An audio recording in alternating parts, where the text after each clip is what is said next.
our 20th year together. This is the National Football League on NBC.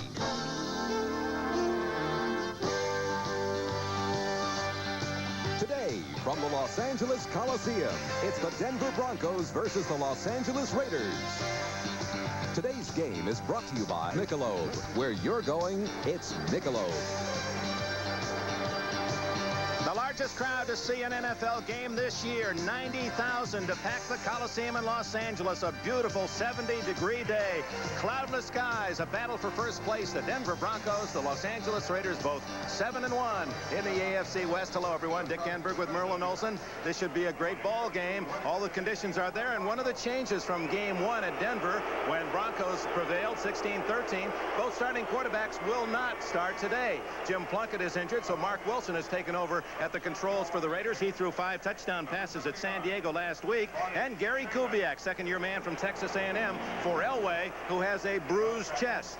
Well, Dick, as important as the passing game is, in talking to both coaches, the very first priority for them offensively was to establish a running game. They want control of the line of scrimmage. It was Denver's control of the line of scrimmage, both offensively and defensively, that keyed that big victory for them in Denver. So both of them will be trying to run or stop the run. What if that equals out? What then? If it becomes an offensive battle, then I think the impetus shifts to the Raiders. They just have more strength offensively, especially with Elway out of the lineup, and we do not expect to see him today. Well, the Raiders are considerable favorites. They're playing before a home crowd, but there will be some emotion today. Oh, these are emotional teams. They don't like each other. I think the game in Denver was one of the most physical that I have seen in a long time, marked by hits like this one. Mecklenburg leveling Marcus Allen. There were also a number of altercations on the field, a lot of fights, and this is going to be that kind of emotional game. So the return match features the Raiders, the Super Bowl champions, against the stingiest team in the National Football League, the Denver Broncos. Dan Reeves. Dick, I think if you were to take a poll around the league right now and talk about Coach of the Year honors, if there was such a thing at midpoint, this man would certainly be my forerunner in that department. 40-year-old Dan Reeves, and across the field his counterpart, the 47-year-old headmaster of the Raiders, Tom Flores, former University of Pacific great. He said in the first game against the Broncos, he feels that in an average game you get 13 possessions. The fact that the Broncos could control the ball with the run, they got the ball only 11 times. He said we must get the ball our 13 and score at least a third of the time we own the football. Well, just to put those numbers in perspective, the Broncos were able to run up 231 yards on the ground rushing against the Raider defense. And there are the standings in the highly competitive AFC West. 7-1, these two teams. Seattle playing at San Diego tomorrow night, just a game back, and Kansas City and San Diego at 4-4. Rich Karlis kicks it off. We're underway. Big crowd in the Coliseum. Yoki Williams. He's got some room. 25, 30. He's at the 40, 50. Yoki Williams to the Bronco 40. And the Raiders start like gangbusters.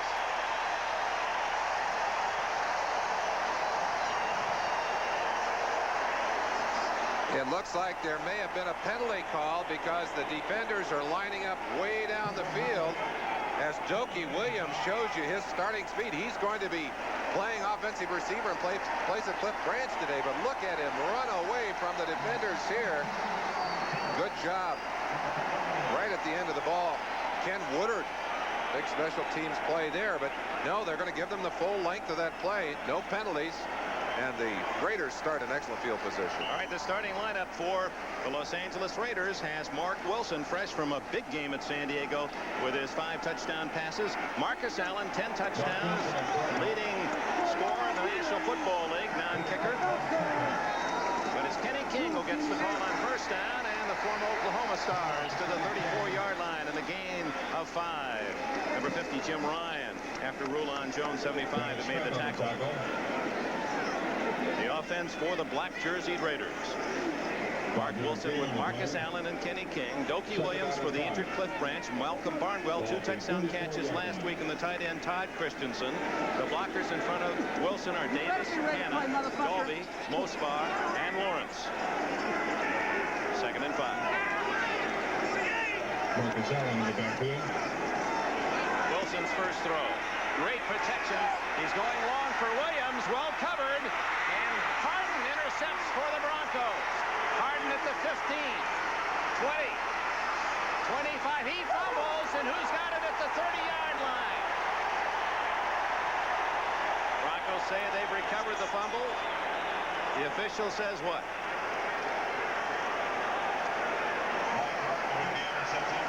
The officials say the Raiders have it. And let's give Malcolm Barnwell some credit on that play. He absolutely stopped Harden upfield, running behind him until he had a chance to go after the football. A brilliant play. He actually became a defensive back on the play. Let's follow it from beginning to end. Wilson going deep to the end zone. Two interceptions. Oh, not a good throw, short. And Mike Harden playing center field on that one. Now, as he heads upfield, we'll show you the end of that play a little later.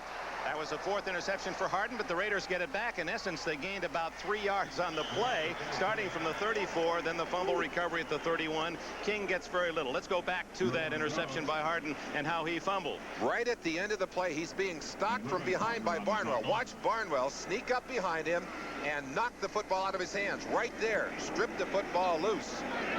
And the ever-present Marcus Allen, one of those around the football for the Raiders. Very alert football. 2nd down and 9. Allen's first carry. He's to the 27-yard line. Marcus Allen, who played his college football for the University of Southern California on this field. And it's interesting that there are 44 ex-USC Trojans in the National Football League, more than any other university or college has produced for this professional conference. 3rd and 5. Defensively, the white jerseyed Broncos, and they have been outstanding. Chavis, Carter, and the top pass rusher, Rulon Jones. The linebackers, Ryan Dennison gets high numbers. Busick leading tackler. Tom Jackson, the emotional force. Wright and Harden at the corners. Smith and Foley at safety. They've allowed only 99 points all year. 3rd down and 5. Wilson, plenty of time, but he's down short of the first down at the 27-yard line. Mark Wilson, the ball carrier. Keith Bishop. Mark Wilson not able to find an open receiver on that play. Didn't want a repeat of that interception early. Decided to run with the football. You see him searching downfield. Absolutely no one there. He heads upfield, bumps into Charlie Hanna there. One of his own blockers almost dropped the football. Finally, he gets knocked down just beyond the line of scrimmage. Going to be 4th down, and they'll go for the field goal. Chris Barnes. David Hum at the 25, the 20, and Hum has a first down at the 18-yard line. Hum, the first time he's done. Man, they're going to have to clean him up. He's out in the pasture with that tackle. He's got part of the Coliseum inside of his helmet.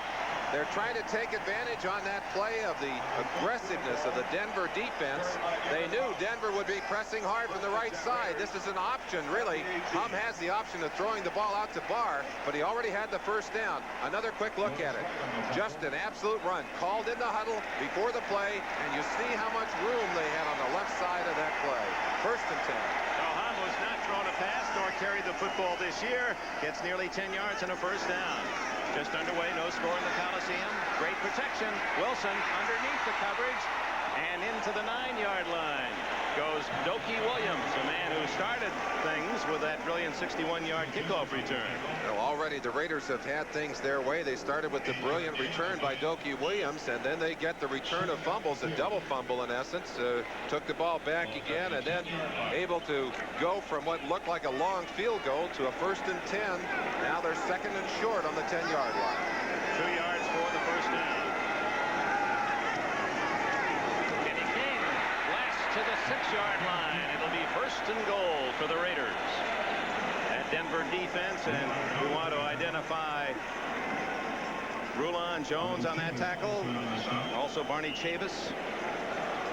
Look inside as little handoff there to Kenny King, and you get a feeling for the kind of aggressiveness of that big Raider line. They made a nice hole for Kenny King, and he got good yardage on that play. 1st and goal just inside the 6-yard line. Scott Christensen anchoring the line on the right side.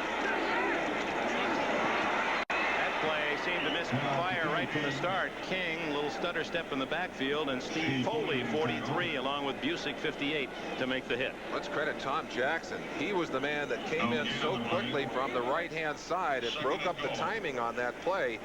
Jackson has just had an outstanding year. He's been around a long time, but has impressed everyone with not only his aggressiveness, but he is really the emotional leader of this defensive team. And this is where Denver's defense has been toughest. When they're right down inside, looking into the end zone, they have really played exceptional football. And Mark Wilson, rather than execute the play on 2nd and goal from the 5-yard line, wants to talk it over with Tom Flores. Interestingly, Wilson didn't call the plays in high school or college. He now has that honor as a pro. This crowd still filing into the Coliseum. 90,000 tickets have been sold. It's 2nd and goal at the 5-yard line for the Raiders. Wilson, after using a timeout, looking at that tough Denver defense. Marcus Allen, nothing there as he topples maybe a half-yard to the 4-yard line. Might have been Frank Hawkins who got the call. Barney Chavis and many other white shirts in on the play. Now this Denver defense, not only the toughest to score against in the league, but they've allowed only four touchdown passes all year. Wilson had 5 in one game last week. Hard to believe. 8 games and 4 touchdown passes. This is a pass situation on 3rd and goal from the 5, although they have 2 tight ends in. Wilson intercepted at the 1-yard line by Dennis Smith. Smith at the 5, flag down, and Smith still on his feet. He might go all the way. Finally knocked out of bounds at the 45-yard line by Andy Parker. So that Denver defense, #1 in the league. Also in the turnover table, they're a +18, and they have 2 interceptions in this first quarter. The Denver defense ranks 18th in the NFL in yardage given up. But the reason they are such a tough defense is because of plays like that. You can get the yardage, but you can't get into the end zone that easily against them. It looks like there was a penalty on the play that's going to take it back toward the end zone, but it's still going to be Denver ball, and they got the turnover. I thought Wilson threw from off his back foot, Merlin. Second time. Above the waist. First down. It's a pressure defense. That's the name of the game for both these teams. And you saw the pressure on Wilson. He threw a pass under the gun, and Dennis Smith just really went up and made a fine grab on that play. Got up high, and look at him carrying that football. He better tuck that sucker away, or the Raiders are going to take it back like they did last time. Smith, who was a teammate of Marcus Allen with the USC Trojans. The ball will be marked back to the 6-yard line. Denver will have it when we return. Not starting today. The #1 player picked in last year's draft certainly has matured in this his second year. Gary Kubiak, who was an 8th-round pick last season, is the quarterback. Sammy Winderd in the end zone, the solo running back. That's the H-back, Sawyer in motion. And Winderd down at the line of scrimmage. Howie Long, number 75, made the hit. Introducing the Denver offense for you. Kubiak from Texas A&M with Winder, the solo running back. Wright is the H-back, the back in motion. Butch Johnson, the ex-Cowboy. Steve Watson, a brilliant wide receiver. And Clarence Kay, perhaps the best of an excellent draft by the Broncos. Studdard, Bishop, Bryan, he's their best offensive lineman. Howard, and the rookie Hood at right tackle. He has to block Howard Long as he replaces the injured Ken Lanier.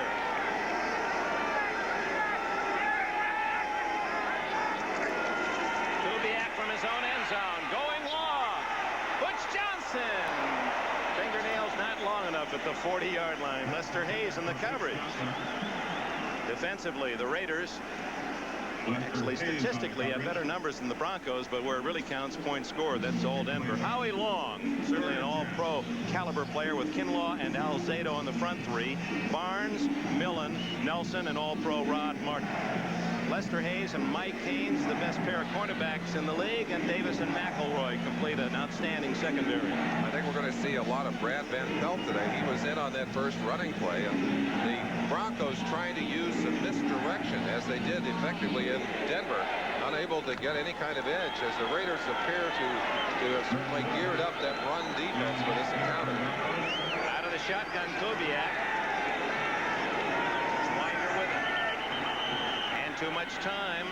by Denver, and that's really going to pin the Broncos deep. Now, your opening premise, Merlin, was who will run the ball most effectively. The Raiders did not run well in their first possession, and now the Broncos are already forced into the pass setup, and that's what the Raiders love. Well, very inconclusive here, except this is the perfect setup for a pressure defense. And Reeves, of course, realizing that he's got a young quarterback in there who does not have the rifle arm of an Elway, tries to give him things he can do. I expect them to do something here that doesn't have high risk. Kind of pass that is difficult to intercept here, Dick. That's a bad sign. There seemed to be a bit of confusion in lining up. Kubiak deep in his own end zone, and he's down for a safety. Rod Martin.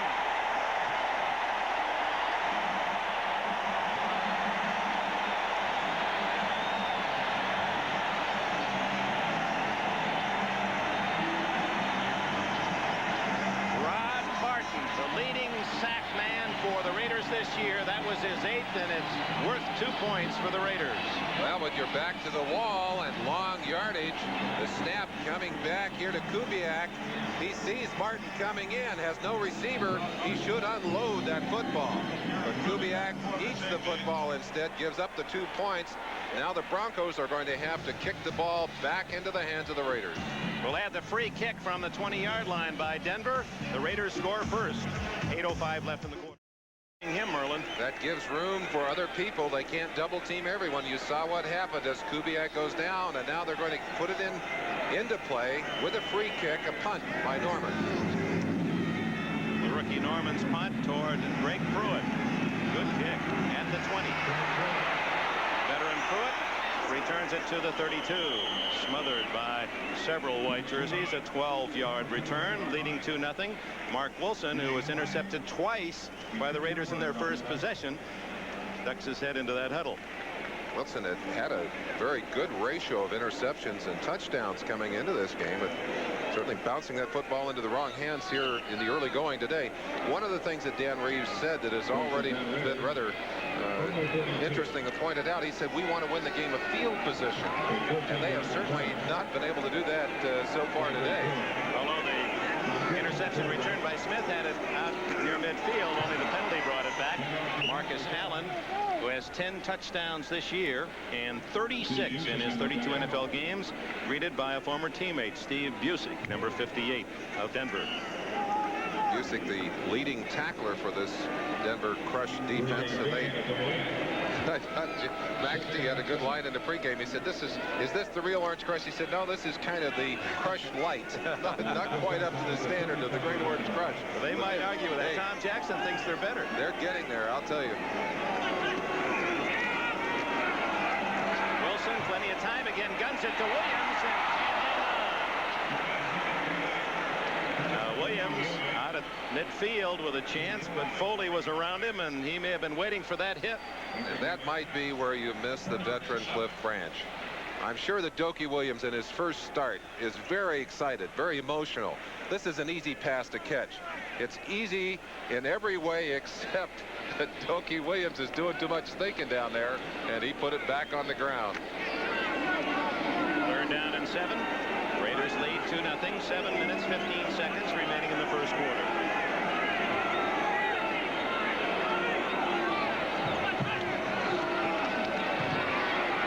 Wilson protected well again. That's going to be short of the first down as Barnwell on that little crossing pattern, and Ken Woodard of Tuskegee Institute made the tackle, number 52, and a tough hitter he is.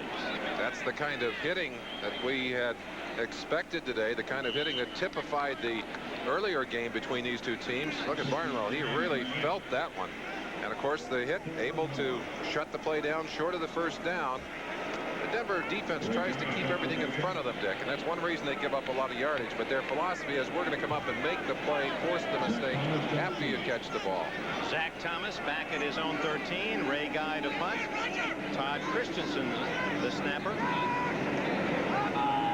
Whoa, low snap. Guy with those great hands lofts it. Thomas at the 20, fair catch. And the Broncos, this is great field position considering where they were the last time they owned the pumpkin. 39-yard kick. We have a timeout. These two teams actually Actually, he said he was innocent. Someone took off his helmet. He didn't really take it off himself, and he has been replaced by Winford Hood, number 74, rookie from Georgia, an 8th-round pick. And he has to block Howard Long. First down from the 21. Winder on a counter, and nothing there. And it was Howie Long angling in to make the tackle. We just talked about a helmet being torn off. Let's take a quick look at Winford Hood as he dives in to try and get a piece of Matt Millen on that play. Did a good job of staying with Millen and driving him off the ball. Matt not very excited about that. Ends up undressing Hood. And that's the kind of play that started a lot of fisticuffs in Denver early on. Meanwhile, Long, who was not blocked by Hood, made the tackle for a yard loss. 2nd and 11.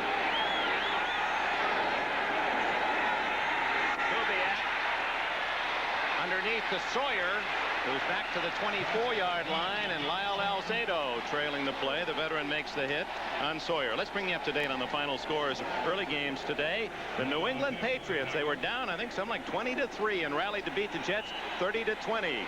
Raymond Berry, their new coach. Dallas has defeated Indianapolis 22-3. The Bears, they'll play the Raiders next Sunday in Chicago. They take Minnesota 16-7. It was Pittsburgh 35, Atlanta 10. The Steelers, leading the Central Division, are now 5-4. We'll get the rest in a moment. It's 3rd down and 7. Out of the shotgun, Kubiak. Is it complete? No, he did not have control. Ray Alexander, rookie from Florida A&M, and the Broncos will have to punt. Other scores then. The Cardinals defeated Philadelphia 34-14. Cincinnati at Houston, and the Bengals prevail 31-13. Detroit hammered by Green Bay 41-9. Boy, the Packers were ready to cut loose. New Orleans spoils the debut of Marty Schottenheimer as the Cleveland Browns coach. 16-14, the Saints win in Cleveland. So you're up to date on all the finals.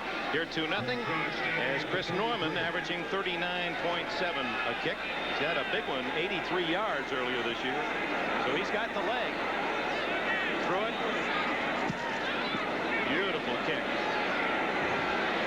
Threw it at the 21, 20, and after the bobble, still on his feet, down at the 25-yard line. So the Raiders with a 2-0 lead get a 5-yard return, 56-yard punt by Norman.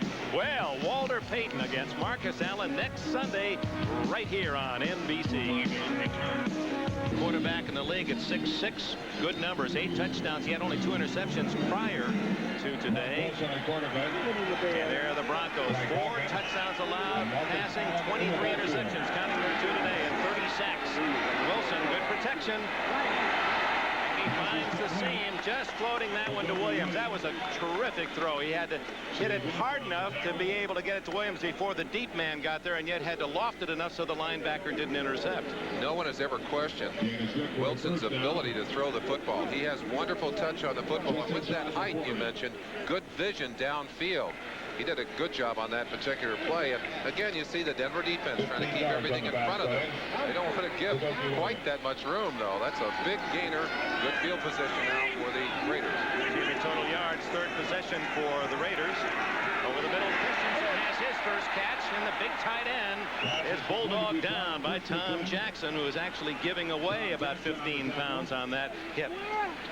Talked to Charlie West about Christensen, and he said something very interesting. He said, you'll never see a tight end work longer or harder to get open than Todd Christensen will. He said, but one of the advantages that he has is because the Raiders run so many deep patterns, they give he and Marcus Allen a lot of room to work in the mid areas. 7 yards on that catch. And now Frank Hawkins. Oh, he's tough to bring down. You talk about the fire plug build. Hawkins at 5'9" and 210 pounds. Down in the pits, we talked about control of the line of scrimmage. And the Raiders doing a good job on this play of giving some room to Hawkins. You saw Rulon Jones, number 75, diving in, actually trying to trip Hawkins. Hawkins able to leap over Rulon's body and get some extra yardage. Good play. Raiders in Bronco territory at the 45. Marcus Allen, and he had a step on Tom Jackson.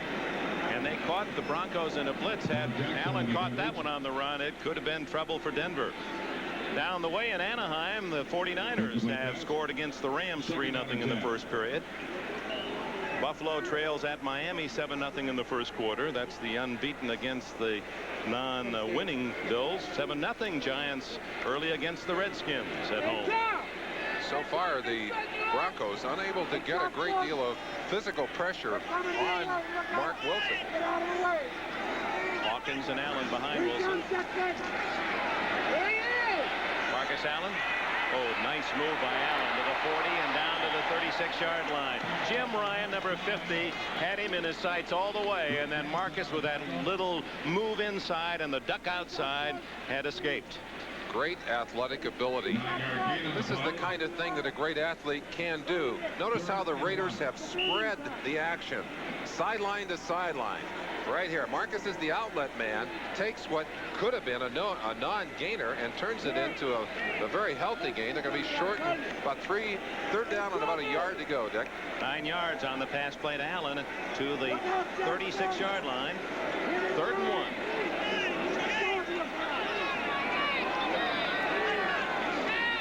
A pass on 3rd and 1. And they're going for it all.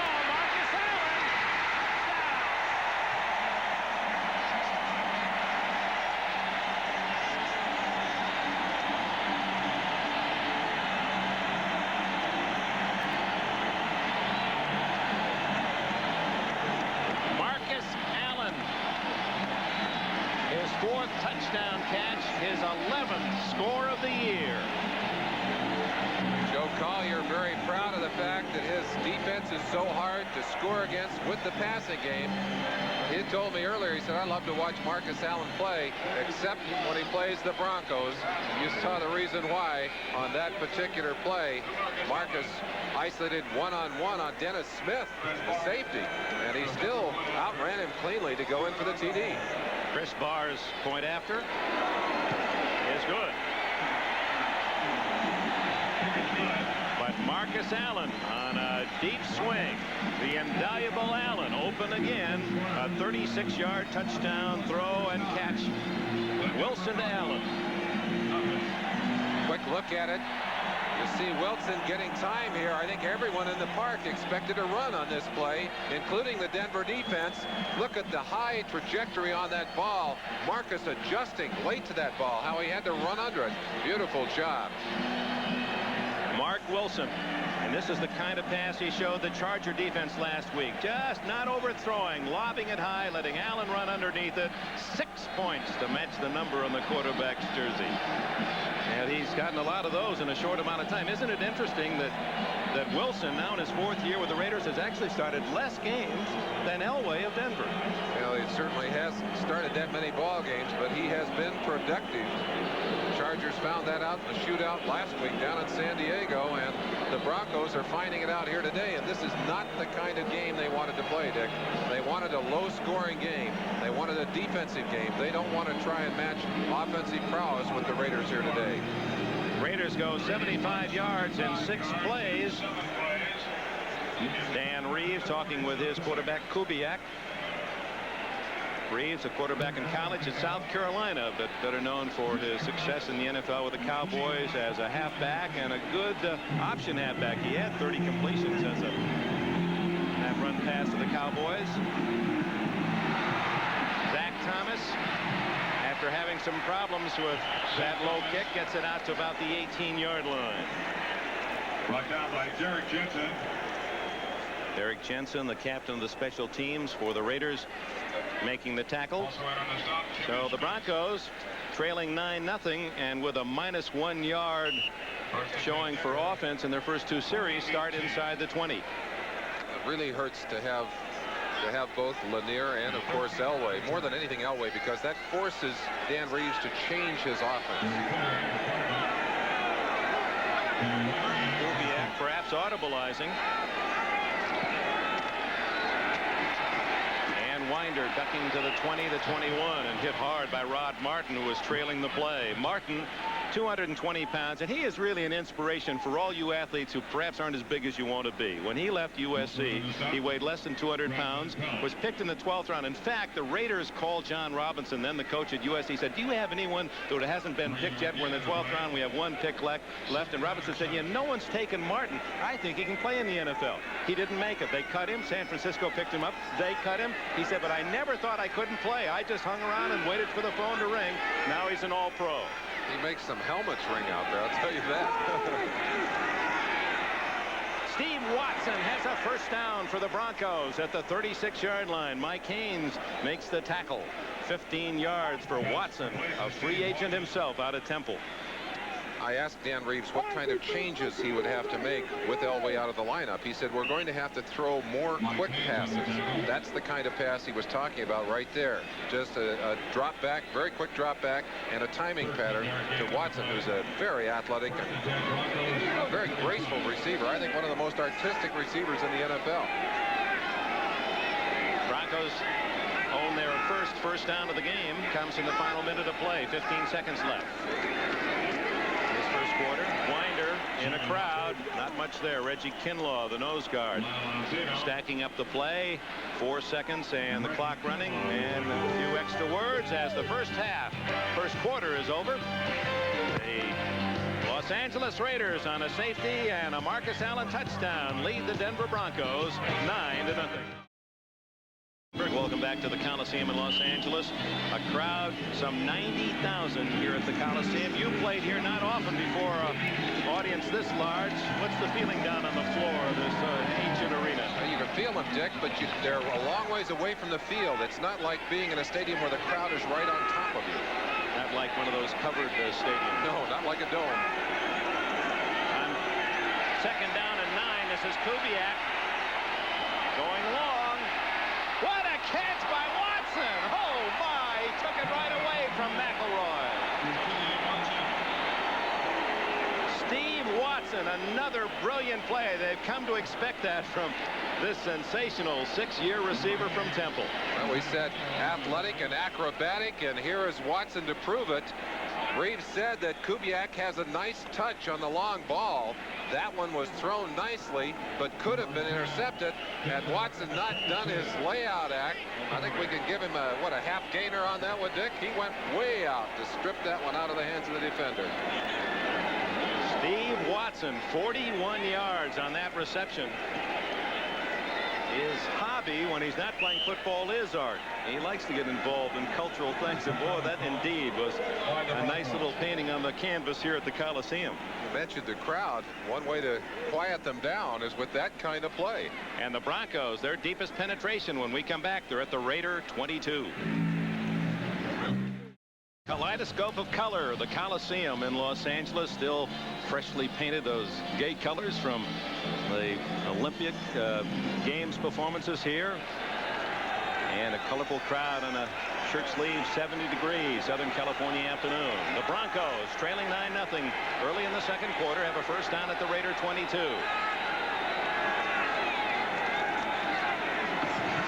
Winder hit at the 18, a gain of about 5. Van McElroy, the safety from Baylor, made the hit. Dick, we talked about Ken Lanier being on the sideline. He's in the game right now. He has an injured left ankle, and the most difficult thing for him to do is to drop back in pass protection. On that play, he's trying to cut off Howie Long on the back side of the play. You see how quickly Howie Long gets into pursuit. It's one of the reasons he's rated so highly as a defensive end. Plays not only the running game extremely well, but a very stout pass rusher. And Ken Lanier has his hands full, but he's in there with a bad ankle today. 2nd and 6. Kubiak. And no one there. Clarence Kay, the tight end, and Watson in the area. It may have been intended for Kay, the rookie from Georgia. From Los Angeles, let's go to New York. The Marino the Marvelous. Oh, the magnificent. What numbers he has put together. 26 touchdown passes and 4 interceptions. Almost the reverse of the Bronco defense numbers. 3rd down and long. Free ball. looked like the Broncos had it all the way, but it couldn't be. It rolled right into the arms. Yes, Howie Long. The Raiders recover.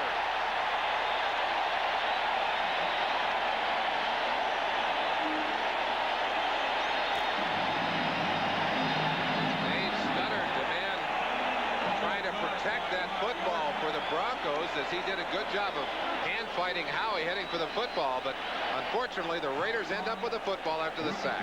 And it was Rod Martin who forced the fumble. So quickly and cleanly. You see the back leaving there. I think Sammy Winder maybe should have been checking for the blitz before he left.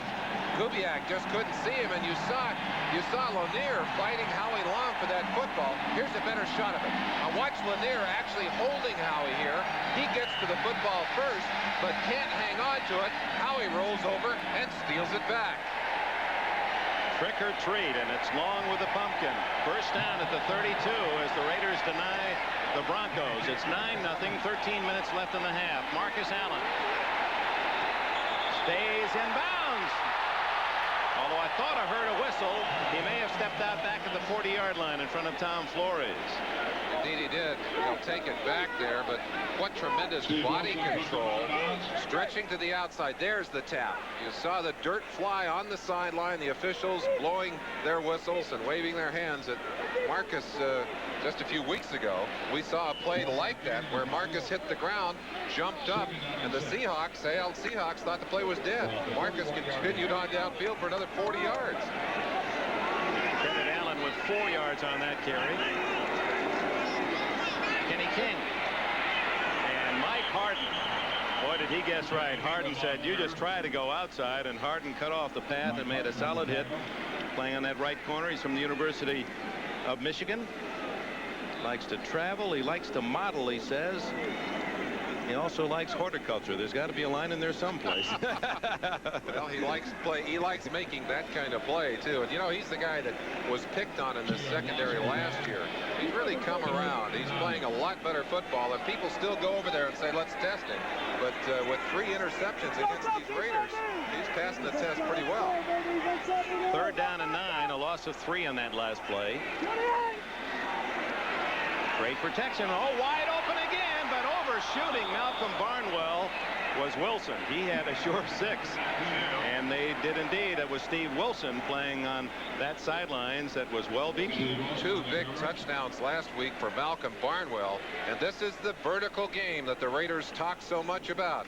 Deep receivers on the right sideline. Look at the way Barnwell has already blown by Harden. Harden unable to keep speed with him, but the ball just overthrown. The Raiders benefit from a holding call. Number 45, illegal use of the hands. Not only was Wilson beaten on that last pass play, but he had held in the judgment of the officials, so that gives an automatic first down on the 5-yard penalty to the Raiders.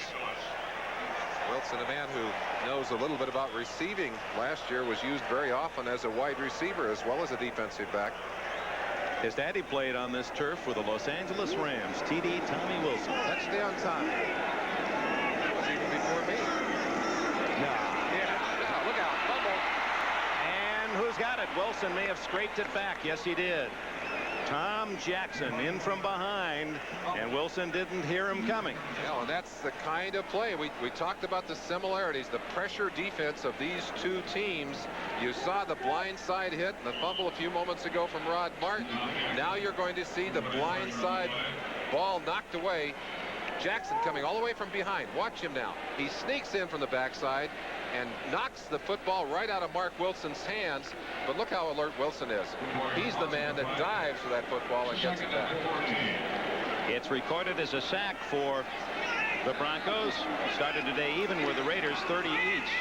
Draw play to Allen, weaving his way to a first down at the 47 of Denver.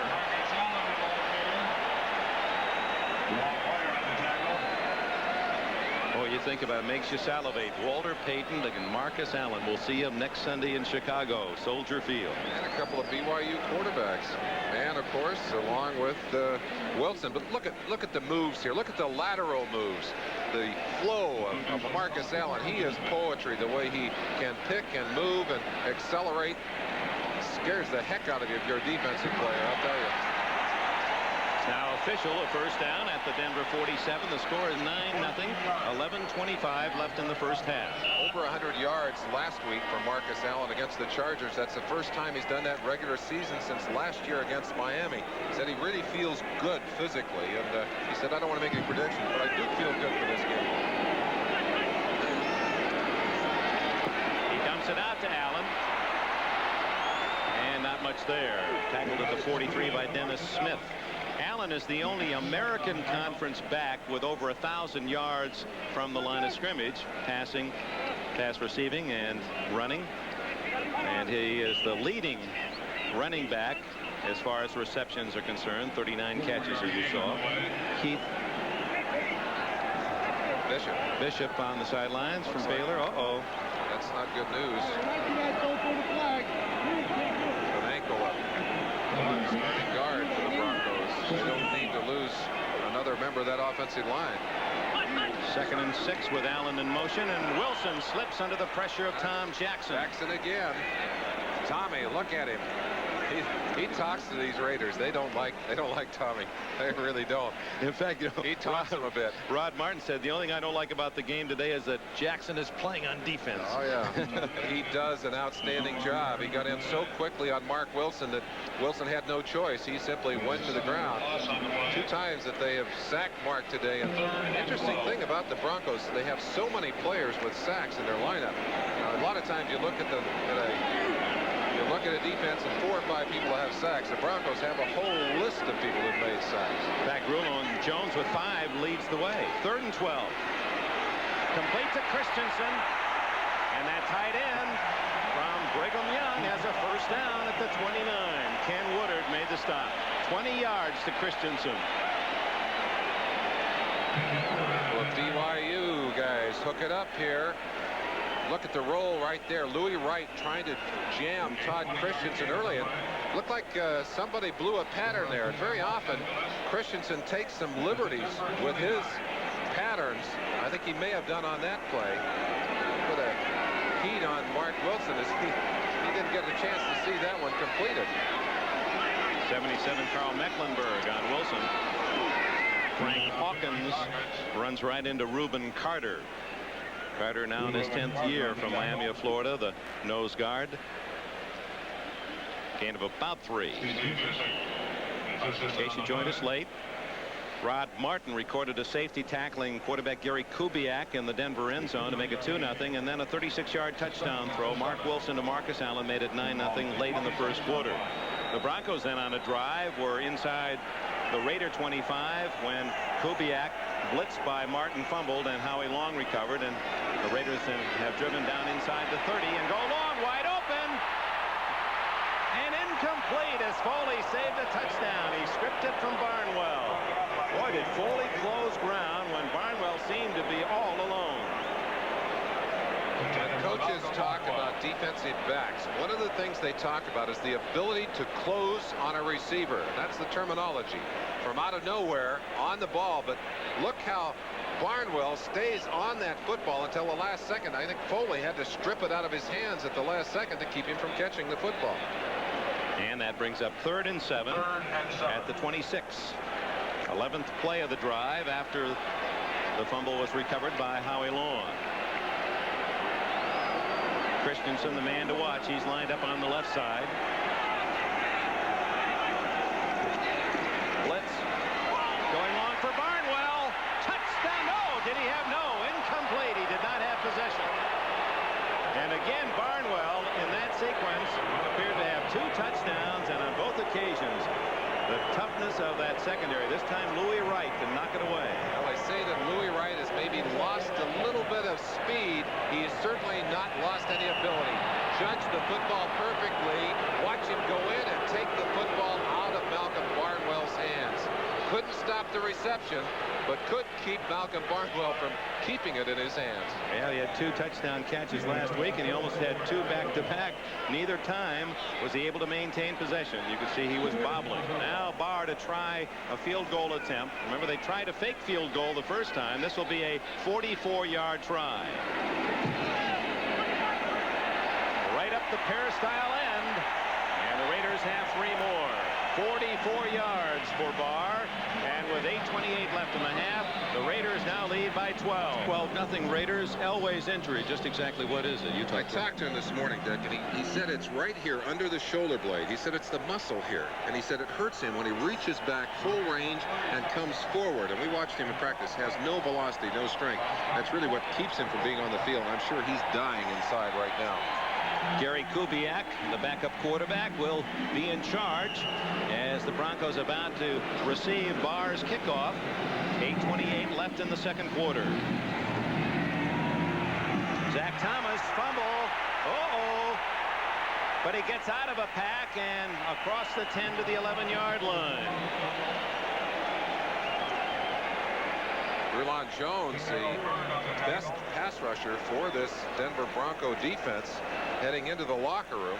Now that's not a good sign, although he's going in under his own power. He looks like he has something bandaged on his hand there.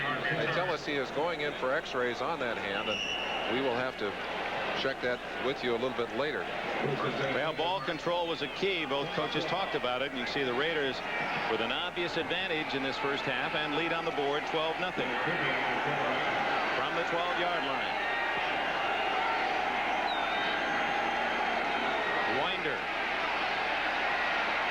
That's what the Broncos did so successfully in the first game at Mile High Stadium. They started that tailback wide. He looked for the opening and would cut back, and it appears today, at least thus far, the Raiders have shut off all those little pathways. They're doing a much better job of pursuing and flowing. And talking to the Raider players as they were getting ready for this game, they said, quite frankly, the Broncos just beat us in every department, in particular on the line of scrimmage, and they beat us with good, solid blocking offensively.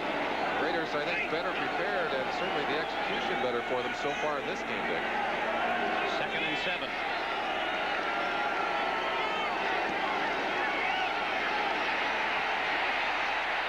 Complete.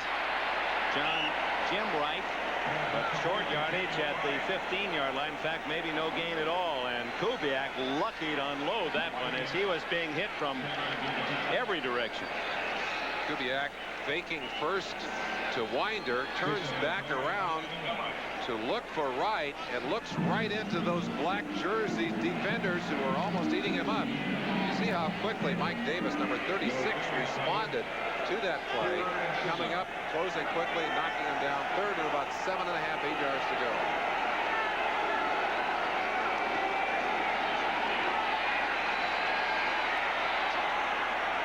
There's Watson with a catch and a first down at the 27-yard line. Lester Hayes in the coverage, 11 yards for Watson on his third reception. Lester Hayes this week declared war on Steve Watson. He said, hey, I'm going away. He said, I've been looking at the films of the Denver offense since we left up there. When I asked Watson about that, he said, every time I go out there against the Raiders, it's a war. He kind of played it down, but I don't think anyone has been more effective against these two cornerbacks than Steve Watson. Watson lined up to the right side. Sawyer in motion. Kubiak back to this side to Winder. Knocked out of bounds at the 31. Mike Davis with a hit, 6 yards in the play. Kubiak did a good job of coming back from receivers on the right side of the field who were not open and put some velocity on that football. Does not obviously have the arm that John Elway is blessed with, but they say he's a very bright quarterback. Has mastered the offense, and Reeves, as you noticed, has got him rolling out a little bit. He feels he needs a little extra time, has rolled him out on several plays. Let's see what they do in this 2nd and 5 situation.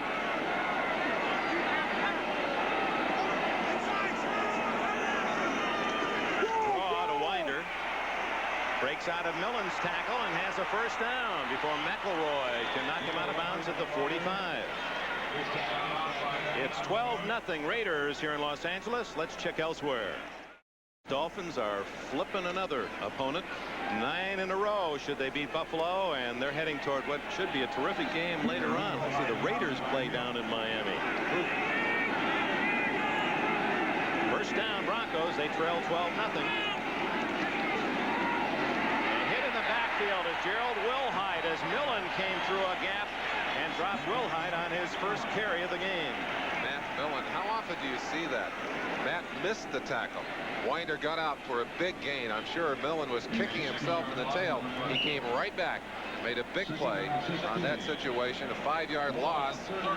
2nd and 15, long yardage. This is what Dan Reeves did not want to see Kubiak have to face. This is when the defense can really turn up the heat on a quarterback.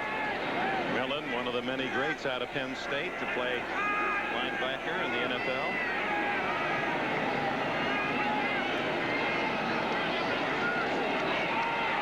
Kubiak again buying some time. And it's intercepted. Mike Haynes at the 50. Haynes at the 40. Trips over his own man, and apparently down there. He may not have been knocked down by a Bronco, but it doesn't matter. And 3 Denver players are slow getting up. Wilhite's okay. Finally up. Number 60, Paul Howard, and 63, Mark Cooper, the other one. They were all knocked down by peel-back blocks. There is a flag, however, down on the field on the far side. Let's see if there isn't a, I believe there might be a roughing call on the Broncos. Let's see. Defense, 71. Personal foul, roughing the passer. Yes, that's First what down. it is. And that costs the turnover, Dick. number 71, Bill Pickel. You saw him. It was that delicate moment where could he have pulled up or not. The official said he could have gotten out of the way of the quarterback, did not, and instead of an interception by Haynes, it's a first down for the Broncos at the Raider 45. A continuing pattern, we might add. Raiders at times their own worst enemy. Raiders now lead the league in penalties, 10 last week. They had 30 in the 2 weeks combined before that. And they were on top by some 200 yards atop the NFL last year. So Kubiak and the Broncos get a break.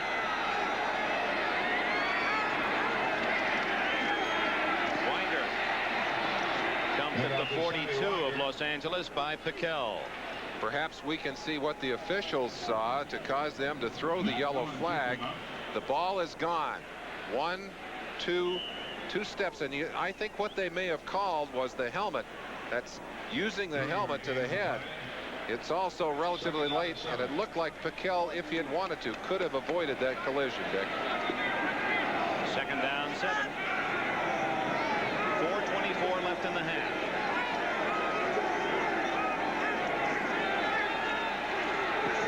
Incomplete, and again it was Rod Martin pressuring Kubiak. He had to throw over Martin and then prepare himself for being dumped. Score by the Broncos here, Merlin, before the half could really change their whole feeling going into the locker room.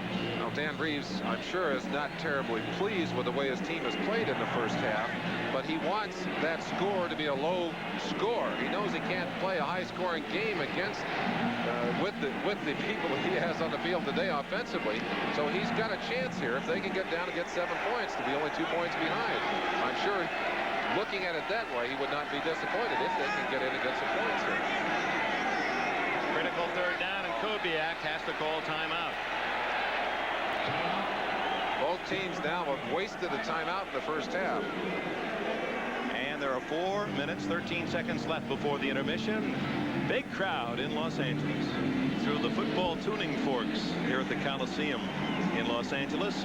As we zero in on the line of scrimmage, the 42 of the Raiders. Denver, a critical 3rd and 7. Kubiak calling a time to double check with head coach Dan Reeves. They don't want to make a mistake here. They need some points to get back into this ball game. Out of the shotgun. Wilhite in motion. And now throw back to Winder. Flag down, and so is Winder. The hit made by 93 Greg Townsend, with McKinney finishing him off. A lot of things happening on that play, including a holding call. Is it a play designed really to take advantage of a defense that reacts quickly? Number 70, holding, refuse, 4th down. Dave Studdard, number 70, man ticketed for holding. See the rush here. Now what you're trying to do is to pull that whole defense over at the look of a rollout Howie Long right there getting a little holding job, but it was at the bottom of your screen that Studdard was holding. Little throwback screen. Of course, didn't make that much yardage to begin with because it was thrown a little late. The timing was not there, but it didn't matter anyway, Dick. They would have marked it off, taken the yardage. The Raiders decline the penalty, and Norman will punt. Pruitt back at the 10.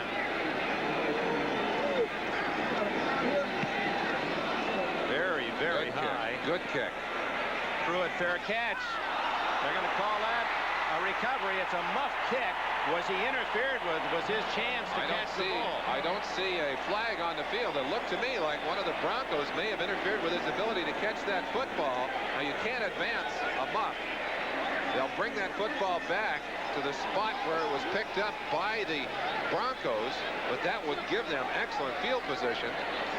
Maybe we can look at that play and see. Now they're going to give it to the Broncos. Let's take a peek and see if Pruitt did have interference from one of the Bronco players coming downfield. Well, the officials are going to sort it out first. We'll let them do their thing. You hear Millen saying that you've got to give him room right there. The punt was muffed. It can be recovered by Denver, but not advanced. It's their ball at the spot of recovery. At the 16-yard line, Fred Silva's announcement. Here it is. That's Clarence Kay, number 88, and I do believe that he interfered with the ability to catch. Look at it here. He is right on top of him and actually goes around him. But I think Pruitt thought he was going to be nailed on the play, and that's not, excuse me, that's Hundley.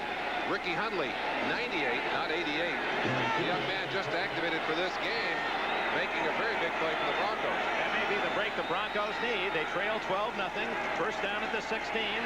Kubiak into the end zone and out of the end zone. Steve Watson, and again Kubiak. No, it was not Watson. 83 John Sawyer. And under pressure again was Kubiak. He has taken quite a beating. Every time he's thrown the ball, he's hit the turf. One of the reasons that they have had to throw the football is because they're not controlling it on the ground. Let's go back to that play. Now, the rule is very specific. You have to give a man a chance to catch that football. It doesn't matter whether he's made a fair catch signal or not. And Hundley, right on top of him, did not make contact, but didn't give Pruitt room to make that catch. But for Denver, Hundley pays his first dividend. They traded away a number 1 and a number 3 to Cincinnati to get this All-American from Arizona.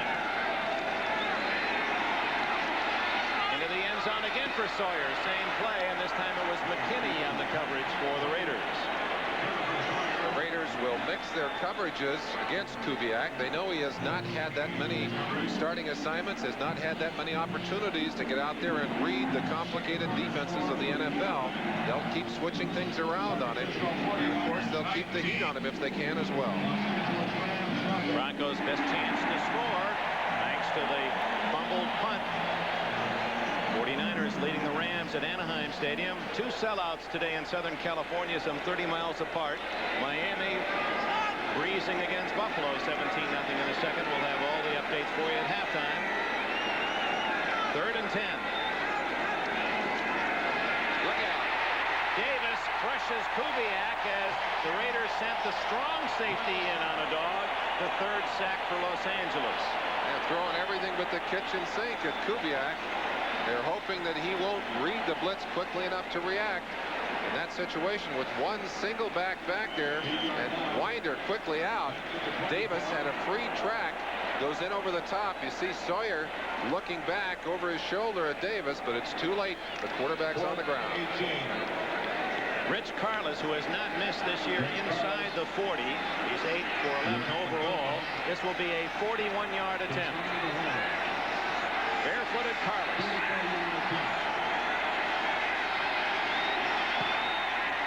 And he's right down the alley with that one. So the Broncos are on the board. The muffed punt by Pruitt results in 3 points for Denver. 3:09 left in the first half. It's 12-3. Denver.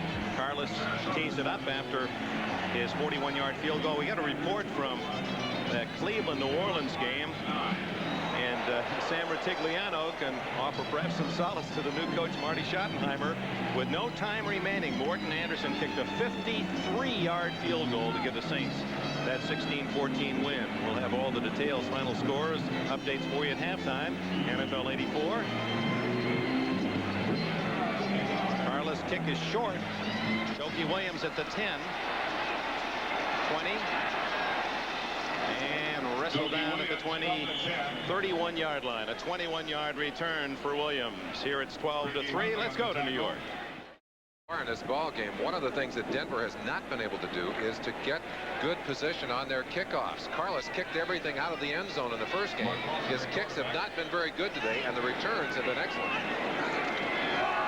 Marcus Allen, a little draw, and then cuts back and fumbles. They stripped it away, and it appears Denver has it. They do.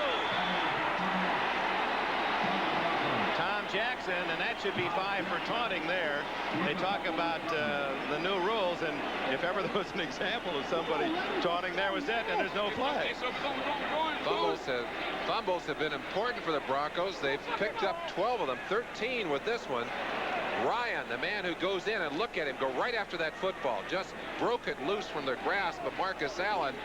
A fight for the football, but the Broncos end up with it.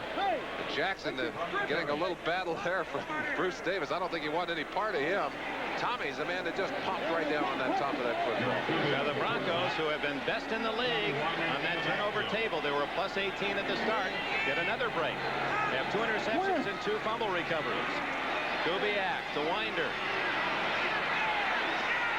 Before this half, the Broncos threatening to get very much back in the contest. A touchdown here, an extra point would make it a 12-10 game. Brad Van Pelt acquired from the Vikings via the Giants.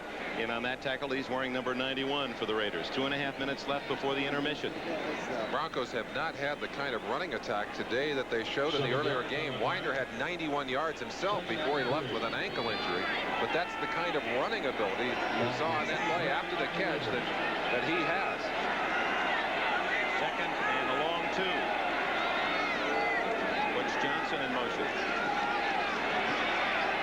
And wide open is Winder. Nelson just does push him out of bounds at the 12-yard line. It's first down Denver. 8 yards on the play and almost a touchdown. Those are the kind of matchups that you work for. You try and get the speedy backs isolated on the big linebackers and get them the football. Winder down the sideline and out of bounds. They are 7-1 because of a defense that has been most alert and very tough, especially inside the 20. They have 4 turnovers in this first half. They trail 12-3, but are only 12 yards from a touchdown that would pull them within 2, the safety that started the scoring today. First down with 2 minutes left in the half.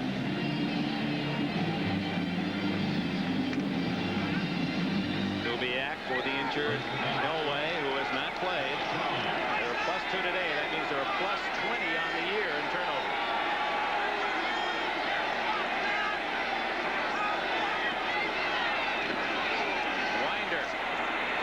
It's a fine block. Some excellent running by Winder to set up the blocks. Howard took care of Martin, and Brad Van Pelt finally made the stop, but not until Winder had 7 yards, and he's almost to the 5. Dick, a good running back, sets up the block of the pulling guard. That's Paul Howard, number 60, out in front of Winder. And you see Martin trying to stretch that out. He sets it up finally, allows Howard to go in underneath, and then just jumps over Howard's legs and heads upfield. Ends up making a good gain. The ball nosed up almost on the 5-yard line. They can get a first down inside the 2. Rick Parris is in motion, 24. Winder, no. Right at the 5-yard line, a stone wall. Bill Pickell, 71, and Matt Millen, 55, and Rod Martin there to finish him off.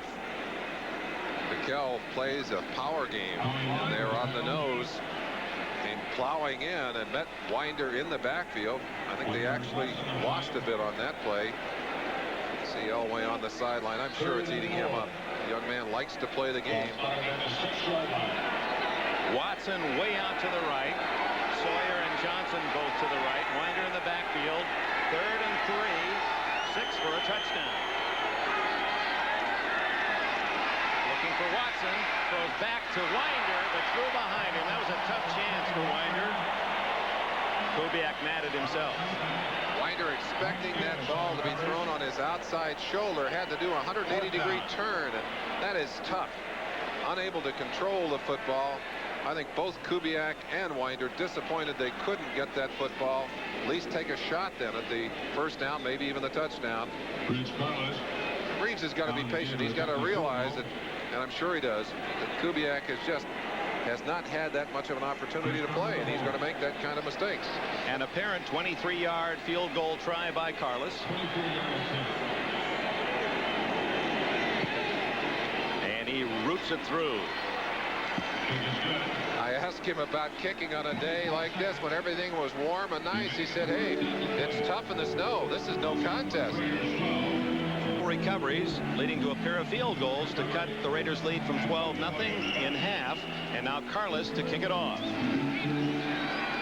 Only 24 seconds left in the first half. Another short kick. This is Clee Montgomery, and he almost had an open road. He had a blocker out in front, Squirick as well. He's to the 41-yard line. Let's go back. We have that RCA camera that really slows down the action. Here's a chance to see an unusual kicker, Carlos, and that soccer style. Here it is in slow motion. Two things to look for. Look how the foot goes under the ball, and now it's the instep, the side of the foot. Look how he's turned that foot down, not the toes and not the top of the foot, the side of the foot, really, and he controls it so well. A barefooted kicker has one great advantage. They can get the ball very high, very quickly, and over the top of those rushing linemen. No cleats to worry about. Oh, he doesn't catch a cleat when he goes through. You could even see the grass stain on the bottom of his foot. Now, they painted the field. There's not as much grass down there as there looks to be. Well, you had to give it away. Well, let's see what the Raiders do with 18 seconds. They're going to take a chance. Oh, look at Wilson all day, and almost throws it into the arms of Busick. Mark stood back there what had to be 5 seconds. Finally unloaded the football. Busick just about had an interception, and we would have had another turnover in this ball game. And I'm sure Wilson is shaking his own head. His first start a couple of weeks ago, he threw a couple of bad passes. He said, yeah, those were a couple of doozies. That was another doozy. Doki Williams to the left. And it looks as if they're in the formation now where they're just going to run out the clock. Tom Flores says, hey, let's not take any chances, and that will be that, or will it? Boys will be boys. Henry Lawrence locked up down there. Marty Chavis, I believe, the man who was locked up with him. And with those pleasantries, so ends this first half of the Coliseum in Los Angeles. The score, the Los Angeles Raiders 12, the Denver Broncos 6. NFL 84 coming up after these messages. An open passing game with names like Lance Allworth, Don Maynard, and Fred Biletnikoff. Here's a look back. Lance was, in my opinion, the greatest receiver that I've ever seen or been associated with or watched or anything else. He was a great athlete that had the skills, the great speed, and he just had the ability to make the big play every week.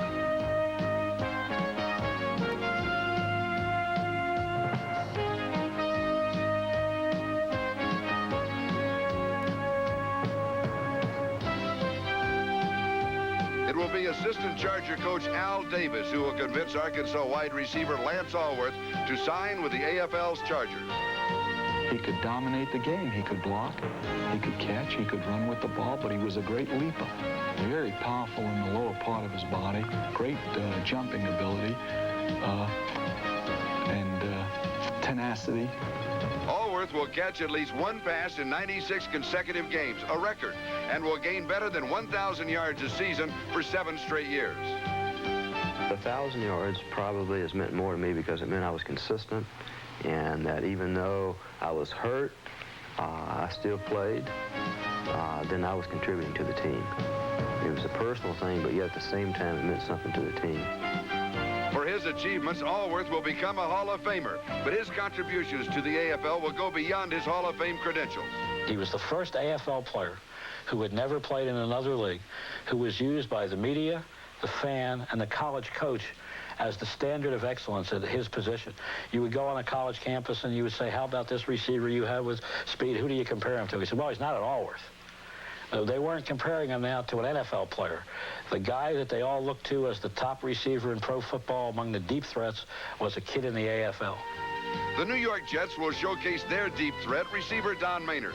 The former NFLer will set a standard for most yards gained receiving in the AFL. And with quarterback Joe Namath spiraling the ball Maynard's way, he will grab the most touchdown passes in AFL history. Don was very conscientious. He had great hands, fine speed. A lot of people said that he didn't like to go over the middle. That really wasn't true. When the Raiders started their bump and go, he drove them crazy because he'd leave them. Joe could lay it out there, and he drove some of their, what they thought was great defensive backs crazy. For the Oakland Raiders, deep threat Fred Biletnikoff will give new meaning to the phrase sure-handed receiver. Teammate Warren Wells will redefine the word elusive.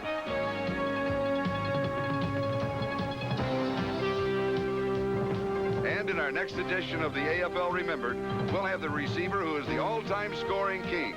Join us for more of the AFL Remembered on NFL 84. Merlin Olsen.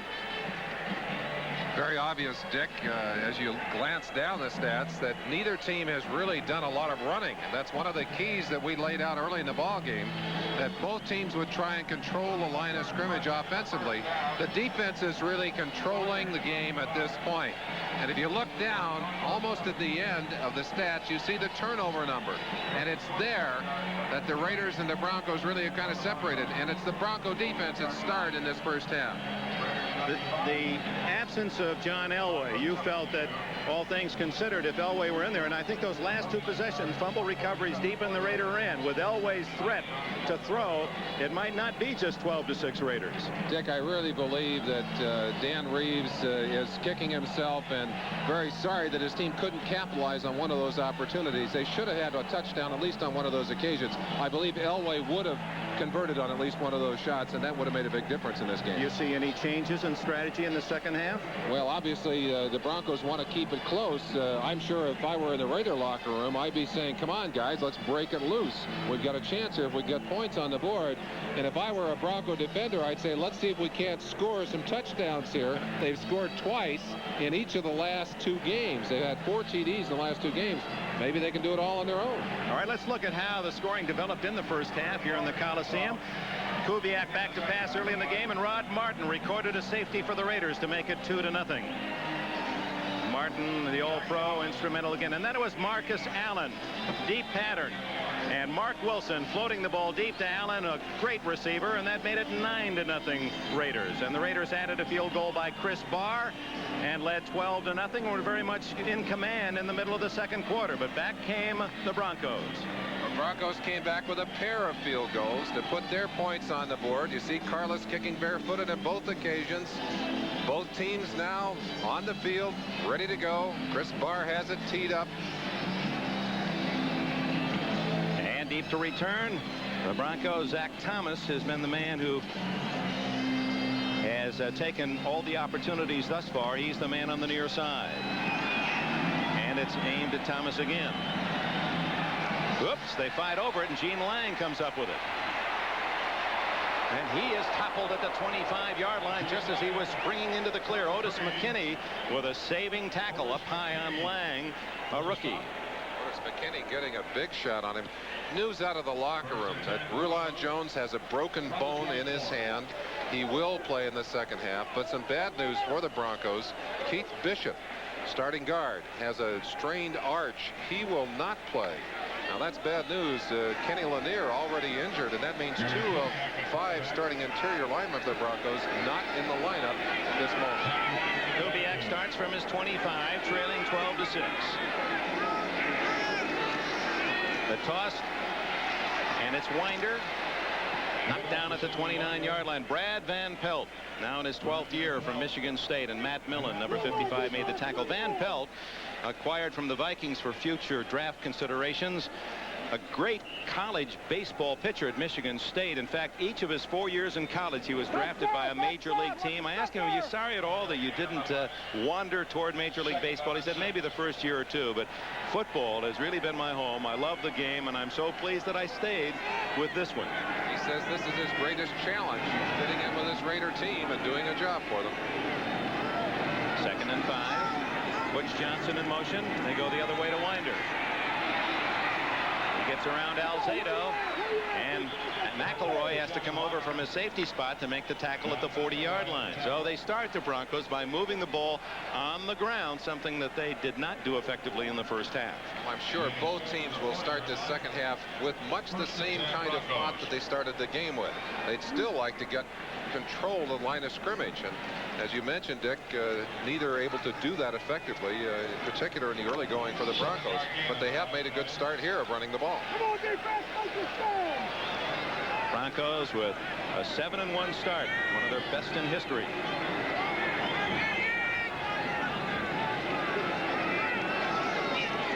Winder again to the left, inside Alzado this time. And the tackle made at the 44. It'll be 2nd and 6. Van McElroy made the stop. Number 26 for the Raiders. His dad, I'm sure, watching, Reverend Ted McElroy, down in Canipa, Texas. Population 300. For 50 years he's been a reverend there. He started preaching at the age of 15, did Papa McElroy. Well, his son preaches some pretty good defense. He has had 57 tackles, third leading tackler on this Raider team coming into the ballgame. Very aggressive defensive back. An audible from Kubiak. And it's Winder up the middle to the 50-yard line, and what appears to be a first down before Bob Nelson can make the stop. Nelson on the tackle.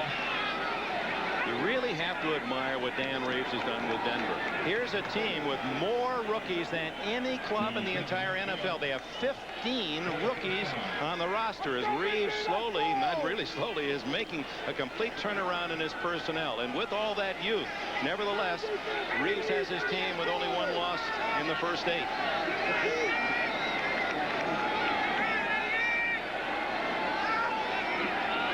First down from midfield. It's Winder again, and he's getting some blocks now. 12 more yards. A flag is down. The official, I believe, is going to throw a flag on Clarence Kay, young rookie tight end who is an outstanding blocker. Maybe a little too aggressive in his blocking on that play. You see Hood, there is Kay right there on the left side of your picture, and Winder getting all kinds of room, and there was the flag coming in at the end of the play. Offense, number 88, holding. First down. Clarence Kay, and what a pick he was. A 7th-round choice by the Broncos from the University of Georgia, where he blocked for Herschel Walker. Like Steve Watson telling him, come on, you don't have to do that. There's the block on Van Pelt right there. Hands into Van Pelt. Nothing illegal until right at the end. You saw him grab cloth right at the end. That's what the official tagged him for. I don't know why he did it. The ball carrier was already outside of him, Dick. From the spot of the foul, it becomes a 1st and 17 now for the Broncos. They trail 12-6. This is Will Height. Not much there at all as Davis came up to help out Van Pelt, who is so outstanding against the run. He's 6'5", 235. In many ways, he has the configuration of the now retired Ted Hendricks. Well, they need that kind of stabilizing strength. Most teams put a tight end on that side to their right. And that means that that linebacker must face double teaming, must be able to play the run effectively, and that's been Van Pelt's strength. 2nd and 15.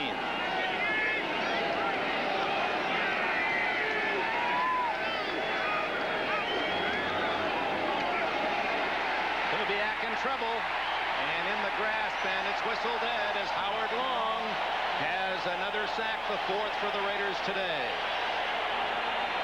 We mentioned the injury to Kenny Lanier, the fact that he would not be able to go full time today, replaced in the lineup by Winfred Hood, and Howie just using his upper body strength to throw him aside.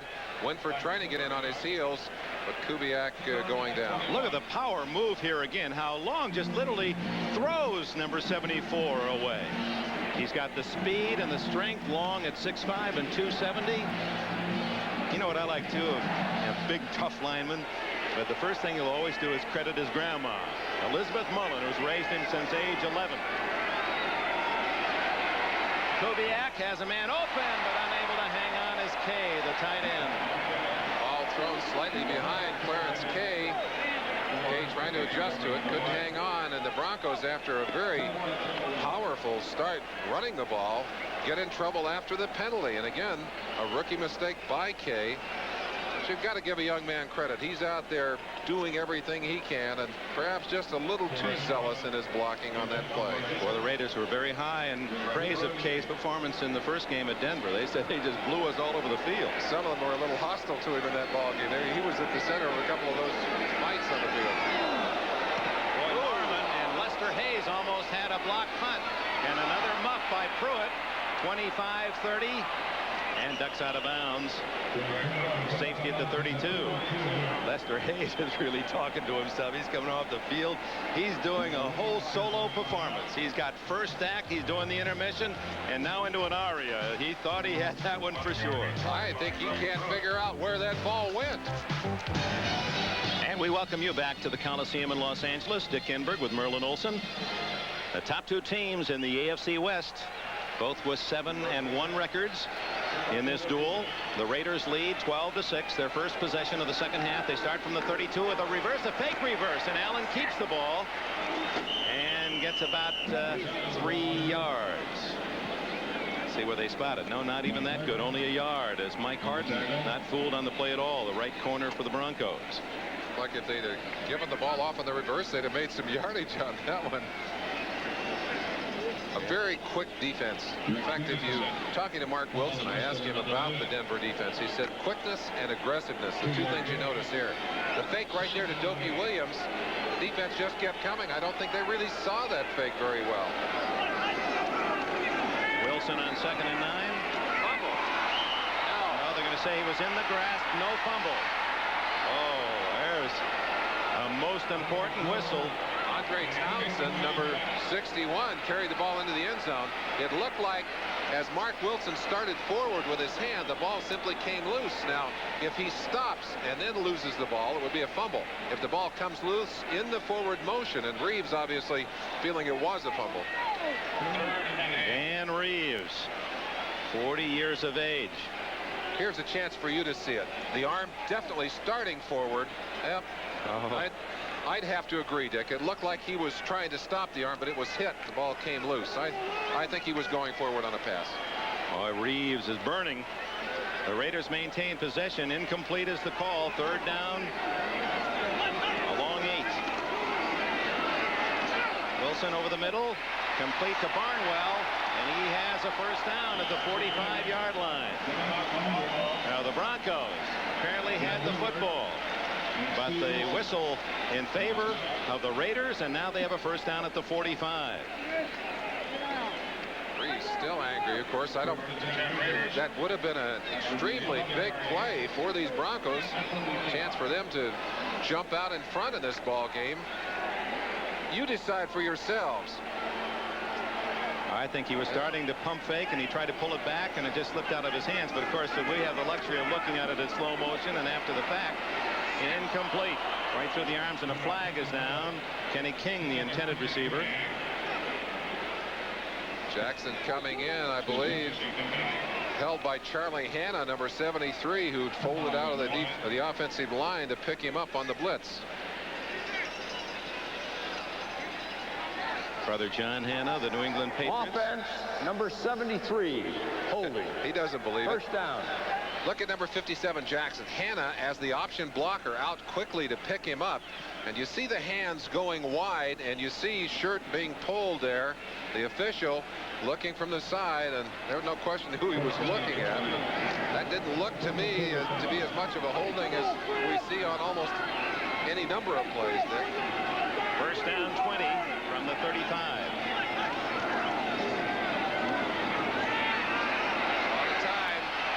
He's had good time all day. And it's caught by Barnwell out of bounds at the 46 of Denver. Tom Jackson made the defensive play.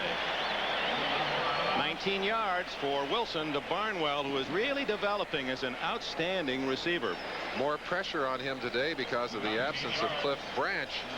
But you see a very interesting thing developing here, and you said it. Wilson has had a great deal of time now. When you have 34 sacks on the year after the 4 in the first half here, you wouldn't think he would have that much time to throw. But Wilson rolling, he has good mobility, rolling to the outside. Got a lot of extra time on that play. 2nd and 1. And a first down yardage as Kenny King plows for a couple. He only needed one. Rulon Jones back in the lineup, number 75, in on that tackle. We mentioned that Rulon is playing with a broken hand. Very quick to react, as you'll see him at the lower edge. Well, you see him right in the middle of your picture. Look how quickly he got off the block on that play. 79 Bruce Davis, the blocker. Rulon stood up the blocker and slid inside to get a good piece of that tackle, but it's enough for the first down. 1st and 10. 12-6 the score. 9 minutes left, 3rd quarter. Wilson to Christensen, the tight end, down at the 35, a gain of 9. Rick Dennison from Colorado State, 55, his number, made the tackle.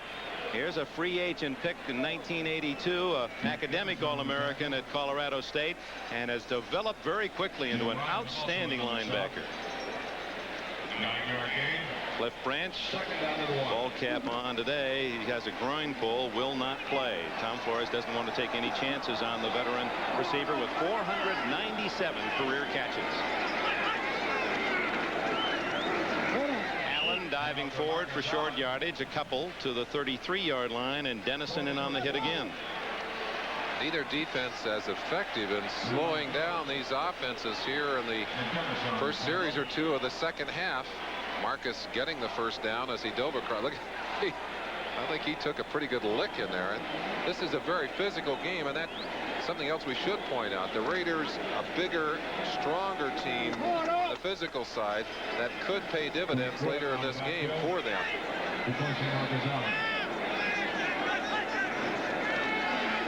Wilson threw that one away.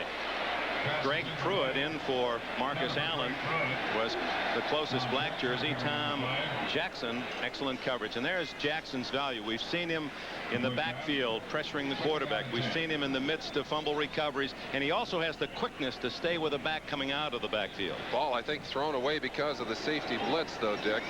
Jackson did have his man covered. But the blitz coming, I believe it was Dennis Smith flying in from the outside, and Mark Wilson just unloaded the ball out of bounds.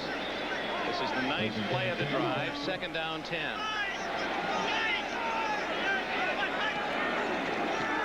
Blitz, and wide open is Christensen. He breaks the tackle of Foley, and he's to the 13-yard line. Ball is dead. He lost the football after he hit the ground.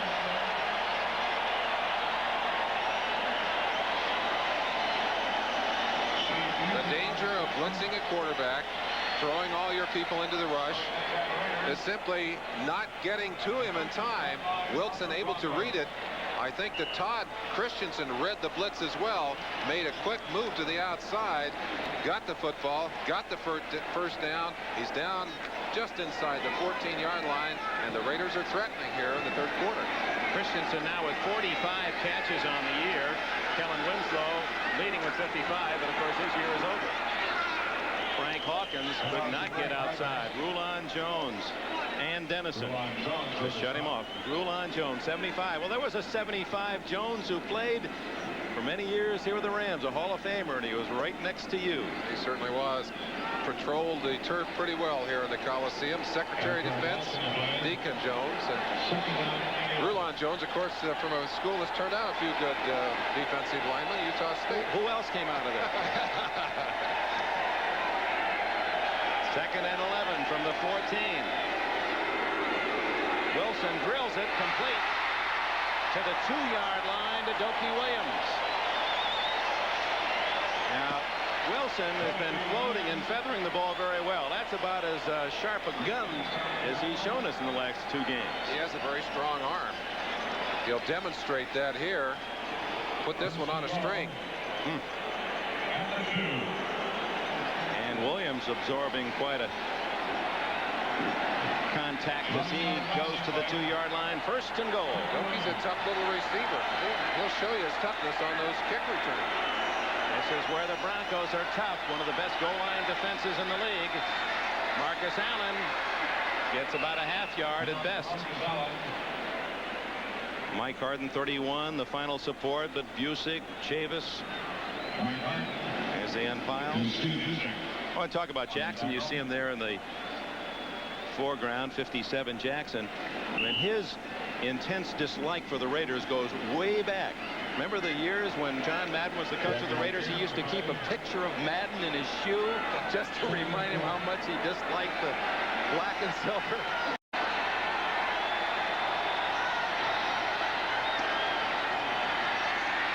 Allen, touchdown.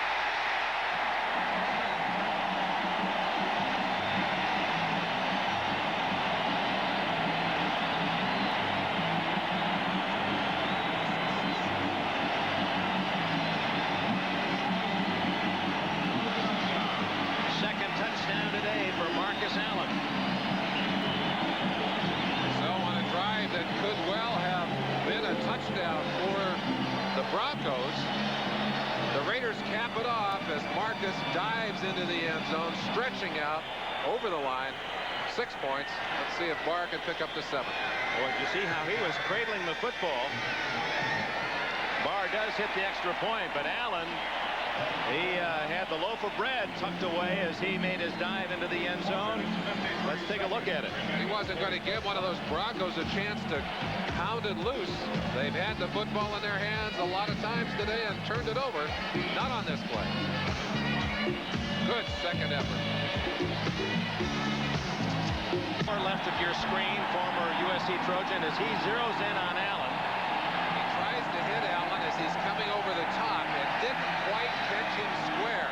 Allen comes down, just barely able to hang on to the football and kept his feet and lunged into the end zone. 19-6, the Raiders lead. Thomas at the 1. Look out. Whoa. Hit down at the 26 to 27-yard line. A good open field tackle by Jeff Barnes, former Cal Berkeley star. We have a timeout here at the Coliseum as 90,000 continue to have fun. Of John Elway. A reminder again of how young this Denver team is. There are 19 players on the Bronco roster that are younger than Elway. He's 24, hasn't played today. His teammate Gary Kubiak sets up shop at the 27 and the pitch to Winder. I think that the 29-yard line, and Mike Davis makes the tackle, gain of a couple. Now let's bring you up to date on all the finals. New England rallied to beat the Jets 30-20. 22-3, Dallas defeated Indianapolis. 16-7, the Bears win. They now have a 3-game lead. Atlanta loses at Pittsburgh 35-10. Philadelphia loses at home, St. Louis 34-14.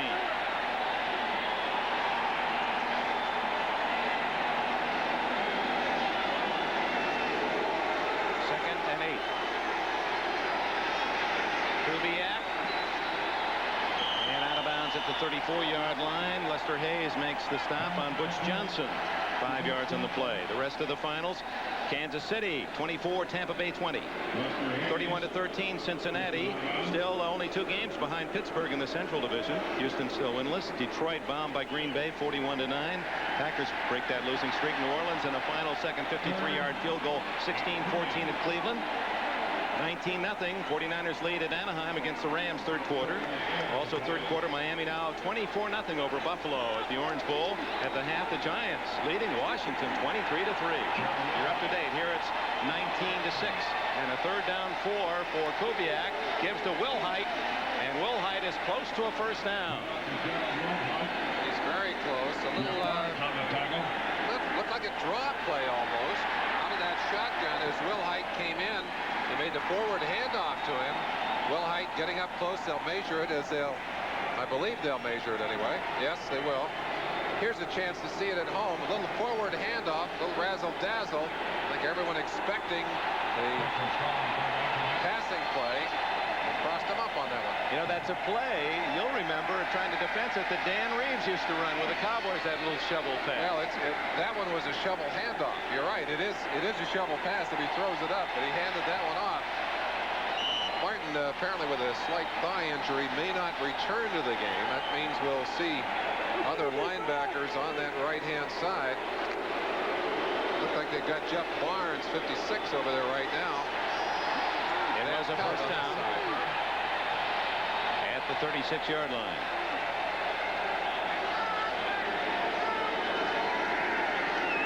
Winder. Good move by Winder. He's to the 45-yard line. Pickup of 8 more. Van McElroy with a tackle. Dan Reeves very quick to try and take advantage of the fact that Martin not on his normal position at right linebacker. Jeff Barnes over there, who usually plays on the left-hand side, and they're out there putting pressure on Barnes. Winder doing a good job of cutting back, and that's something he did most effectively in the first game that they had up in Denver. Less than 3 minutes remaining in the third quarter. The Raiders leading 19-6.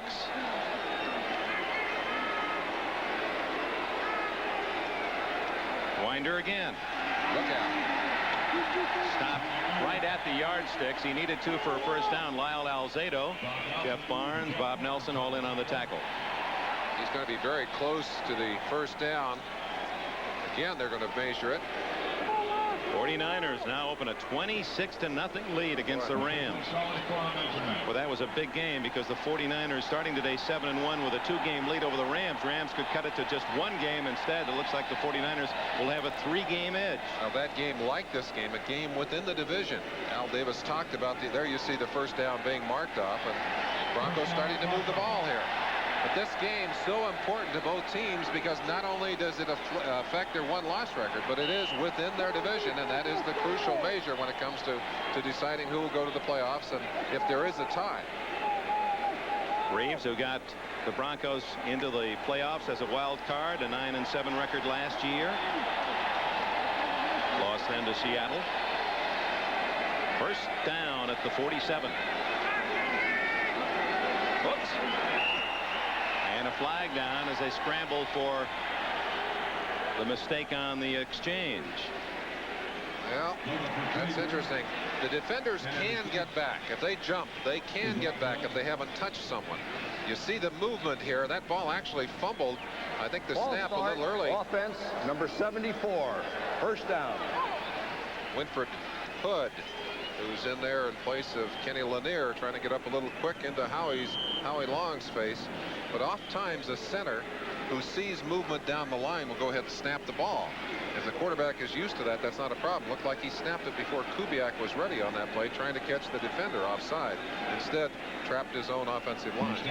See Willie Brown on the sidelines with Tom Flores. Brown hidden a bit by Earl Leggett.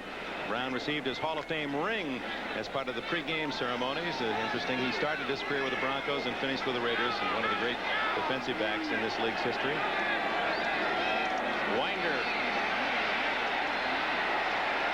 Otis McKinney made the initial contact. McKinney, the 5th defensive back. And down goes Winder shy of the 45. Piquel was also in on the play. You can't take anything away from the effort being exerted by that young man today. 75 yards. Now that surprises me. He's made a lot of that yardage here in the second half. Looks like Piquel shaken up as he heads for the sideline with the help of Howie Long and Otis McKinney. Doesn't want to go out, but he's woozy. Matt Millen says, get him out of here. He said, look, don't stay in here and mess up on a play. Very often defenders shaken up don't want to leave the field. Shaken up on the play. George Anderson, the trainer, goes out. He's got some smelling salts. Of course, once you've stopped play for a player, he must leave the field for at least a single play. So while he takes the mandatory 8 count, we'll have a timeout. The score here at the Coliseum in Los Angeles, the Raiders 19, the Broncos 6. 49 who didn't use their tickets. Actually, 92,469 tickets were sold. 91,020 in attendance, the largest crowd in the NFL this year, and the largest amount of revenue for a game other than a Super Bowl or a playoff in NFL history. Second down and 12. Kubiak. Butch Johnson, and out of bounds with a first down at the Raider 42-yard line. 14 yards on the throw. We watched the Broncos get burned on the blitz. Watch the Raiders get burned on the blitz. Inside, Matt Millen had a shot right there. Couldn't get there in time to interrupt the play. Kubiak did a good job. That's put some power on that pass. Butch Johnson, I think that's his first of the day, isn't it, Dick? Second of the day. He had a short one earlier. Yep. 4-yard catch. That was a big first down. Clock ticking away. 1:14 left in the third quarter. Kubiak, lots of time. And no catch as Kay was drilled by Bob Nelson, the veteran linebacker from Nebraska. Actually sandwiched. Matt Millen also part of that sandwich as they whacked him good as he caught the ball. Timing just a little off on that play. And you really can feel how much this Bronco offense misses John Elway. They've adjusted to his style. They've adjusted to that gun of an arm. And talking to the Raider defenders, they said, you know, we've never seen a quarterback since '77 throw a stop pattern where the receiver just comes down and stops. The last one they had to do that was Burt Jones. Elway can throw that pattern. It can cause you trouble in the process. 2nd and 10. Raiders with their extra defensive back. Winder, what a job he did. He lost his balance, was covered by several Raiders, and was able to use that free hand for balance and dart forward for good yardage. Otis McKinley finally stopped him after a 6-yard gain. That's 81 yards now for Winder. Just an excellent all-out effort by Sammy Winder. Footing a little treacherous down there. That's sandy. That's painted dirt down in there. Winder keeping his balance, maintaining that forward movement, got his shoulder square to the line of scrimmage, got good yardage, but they've still got a tough down here with about 3rd and 4, Dick.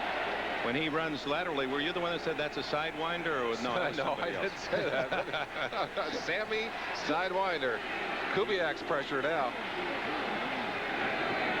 Oh, he's going to run it or not? No, he's throwing, and it's Watson that's open. No, Johnson, Butch Johnson on the far sideline in the first down at the 22. Well covered, but a good throw by Kubiak. And you saw Johnson pointing at his quarterback. Hey, that's the way I like him. Razzle dazzle. They faked that little reverse going back the other way out of the shotgun. Actually able to get a little extra time for Kubiak. He rifled the ball into Johnson's hands. A very impressive drive by the Broncos as the third quarter comes to a close. We'll be back after these messages from your local station. Clock's back to standard time. The shadows starting to grow as the Broncos work toward the closed end, the western end of the Coliseum in Los Angeles. It's been a most impressive drive engineered by Kubiak, and a first down at the Raider 22. Los Angeles leads in the game score 19-6.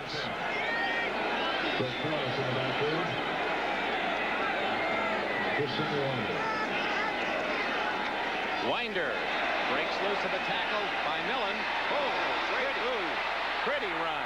Still on his feet and diving. They say he stepped out of bounds back at the 9-yard line. It'll be a first down, and Winder did most of that on his own. When things get tough, you need to have people step forward with great performance. Sammy Winder has done that here on this drive, breaking loose right there. A good block on the inside. Looked like 63. Oh, there he was, just barely stepping out of bounds on that play. But Howard Long showing you his speed. He actually chased down, the desire to chase down Winder, who is nearing a 100-yard day. 1st and goal at the 9 for Denver. Winder again. Not this time. He's unable to get away from 26 Van McElroy, one of the better open field tacklers in the league. It was just an excellent tackle by McElroy. Winder showing very quick change of direction on a couple of plays there. Good blocking by the Denver line, and we've mentioned to you that they're operating without 2 starters in there. Lanier is out, Bishop is out. We've got 63 Mark Cooper in there, and Woodford Hood 74, and they're doing a pretty darn good job for young men who have not had that much playing time. 79 yards rushing for the Broncos, 61 for the Raiders. We'll get back to that. 2nd and goal. Winder to the 4. I want to go back to the fact that in their 6 straight wins, The Broncos have not allowed an opposing team to rush for as much as 100 yards. And so far, they've checked the Raiders well under that century mark. And meanwhile, they are running the ball more effectively, especially in the second half. They certainly are. You mentioned how much Elway would like to be in this game, but Kubiak showing some real style and class on this drive. Let's give him his due. You bet. 99 yards now for Winder. A big play for Dan Reeves' Denver team. It's 3rd and goal at the Raider 4. And they need the 7 here. They need the 7 points here. They may not get that many chances here in the second half. Kubiak on the play action fake. He likes to run. Now he throws wide open. Touchdown, Clarence Kay.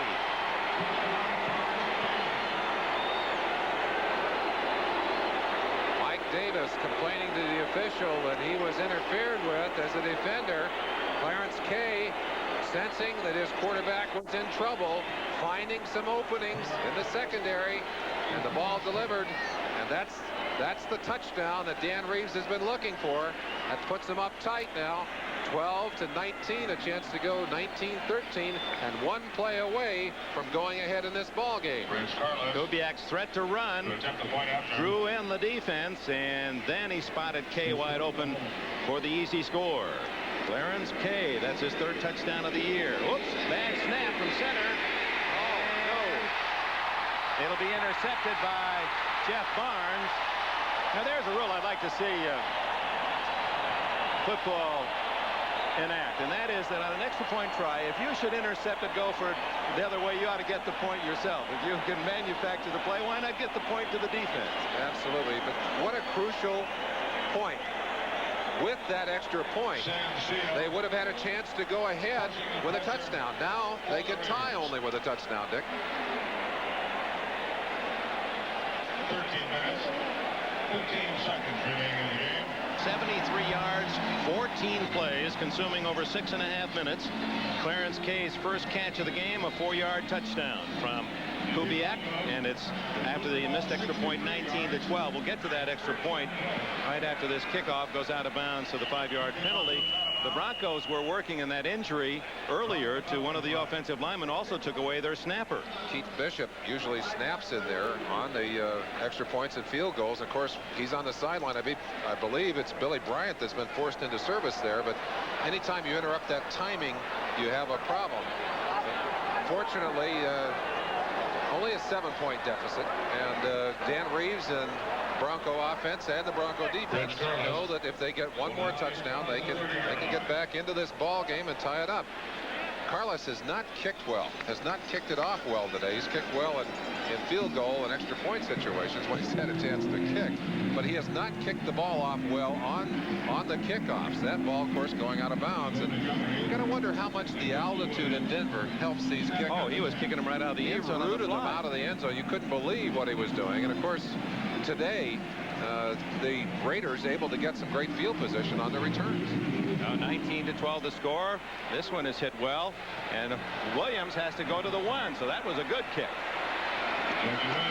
Williams reversing and now in trouble and down at the 14-yard line. Mecklenburg 77 and Wilson 45 with a tackle. So with 12:59 remaining in this game, the score Raiders 19, Broncos 12. The 14-yard line with a 7-point lead, plenty of time, 13 minutes left. Miami has scored again, 31-0. They lead Buffalo. Marcus Allen, he bowls his way for about 4 to the 18-yard line. Let's go back to the kickoff coverage, and Ricky Hundley, number 98, the newest member of the Broncos. He is a big horse, and look how quickly he accelerates here. Has great speed, good nose for the football, gets off the block, and unloads on Derek Jensen, 31. Not there to make a part of that play, but certainly he is going to be a factor. They're very excited about getting him into the lineup. Yeah, what that illustrates is how a 240-pounder can move. You bet. They're really excited about him. Ooh, very nearly a loose football as diving in on Frank Hawkins was the pressure from Lewis Wright and Steve Busick. I'm sure that one of the things that Tom Flores has said is hang on to that football. They're going to be popping at it. This telecast presented by authority of the National Football League, intended for the private use of our audience. Any rebroadcast or other use of this telecast without the express written consent of the Los Angeles Raiders and the National Football League is prohibited. Third down, 2. Raiders ball at their 22. Both Wilson and Kubiak are 13 for 22. The passing dead even in terms of percentage. They don't pass this time, and it's Marcus outside. And a first down at the 28. And that's just the quick football intellect. He saw that where the play was designed to go, no hope. He quickly adjusted and picks up the yardage. 6. It looked like Jackson coming hard from the outside as we get in close to the action. Watch Marcus adjust. The play was designed to go inside. It was shut off there. He just used his speed to get outside and pick up that first down. Both Barnwell and Williams are to the right. Stay on the ground. Hawkins again, bowling straight ahead to the 32 for about 4. Walt Boyer in on the tackle. You see the Giants 30, Washington 6 in the third quarter. Oh, what an upset that's going to make a lot of people in New York happy and a lot of people in Washington very unhappy. Dick, one of the things we'll see here, if the Raiders can do it, they would love to take that football all the way the length of the field, running the football and eating the clock. Injury on the play to the rookie or the second-year man Boyer, so we'll use this timeout. Okay, left the field limping a bit, but under his own power. See a lot of bodies in the game for the Broncos. They feel they've got to rotate their people and keep them fresh against this bigger Raider team. Second down, short 7. Blitz. Wilson incomplete through the hands of Christensen. How is this Denver team different from the one that beat the Raiders a month ago? Well, I think if you talk to them, they would tell you that that was really the turning point of the season. They didn't know how they stood. That was a test for them. That really was a test. And they had won a couple of games that people said they shouldn't have won. But I think they kind of proved something to themselves in that game. They came into this game a much more confident football team, even with their injuries. And they have played well behind Reeves today. I think he's got to be very proud of them, no matter what happens in this game, Dick. Yeah, he seems to be. He claims yesterday he's not mellowing, but he does seem to be much more secure and feeling more confident about his role on the sidelines. He's wearing the stripes a lot more comfortable these days. Draw play to Allen, trying to get outside. But it's not there, and he's down short of the first down at the 37, so the Broncos are going to get the football. So the Raiders somewhat conservative, staying on the ground, and the Broncos are about to receive Ray Guy's punt. This will be the first punt of the game by Guy. Make that his second. He did have one very early in the game. Tom Flores would much rather have obviously seen a first down there, let his team keep the football. I wonder here if maybe Denver might not gamble and go after this punt. One man back. Zach Thomas at the 17. Now it appears that it's a return.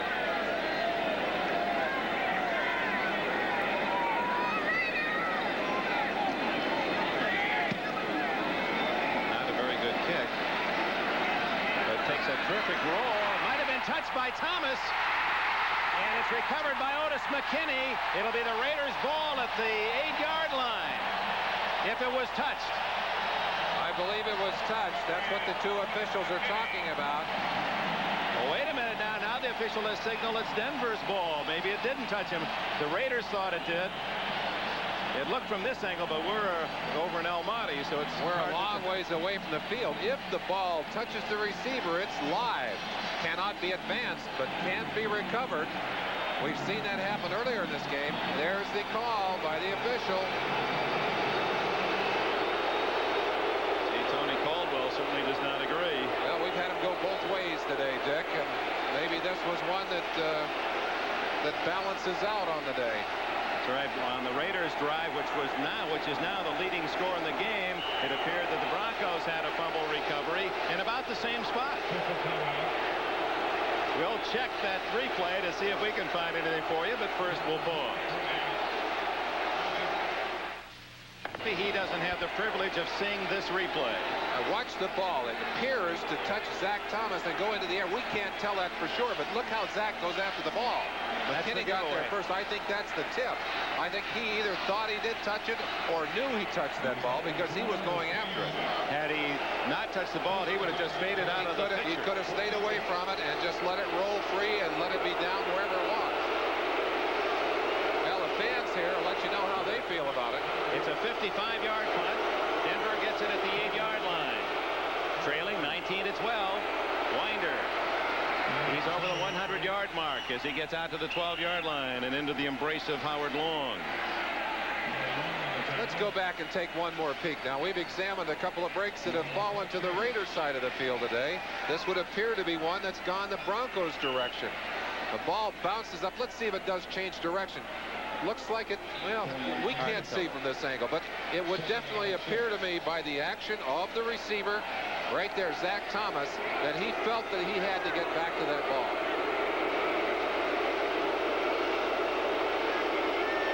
104 yards now for Winder, the third-year back out of Southern Mississippi. Oh, what a game he's had. And he gets the call again. Down he goes. The play by Lester Hayes. Now make that Mike Davis. Mike Davis, 36. The strong safety.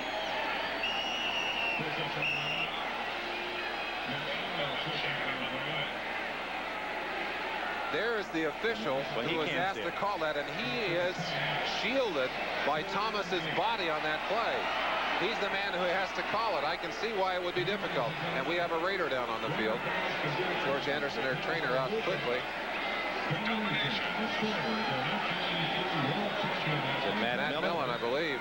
It's a 50. Let's wait to be sure here.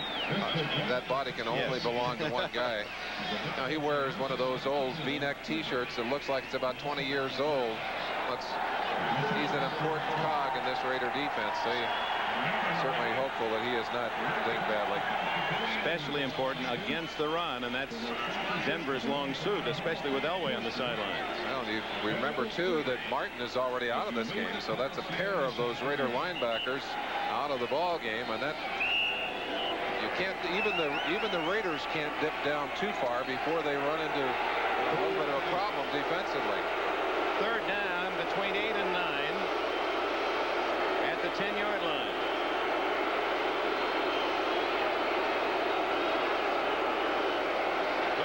Fading into his own end zone. Just does elude one man. And it's caught. It's caught, but short of a first down by Watson. He is amazing. What concentration. Like a magician pulling a rabbit out of a hat. That ball bounced out of the hands of one of the other receivers. Kubiak not getting up. Kubiak leveled on that play. Steve Angelopoulos, the trainer, out quickly. We'll give you a look at the whole play.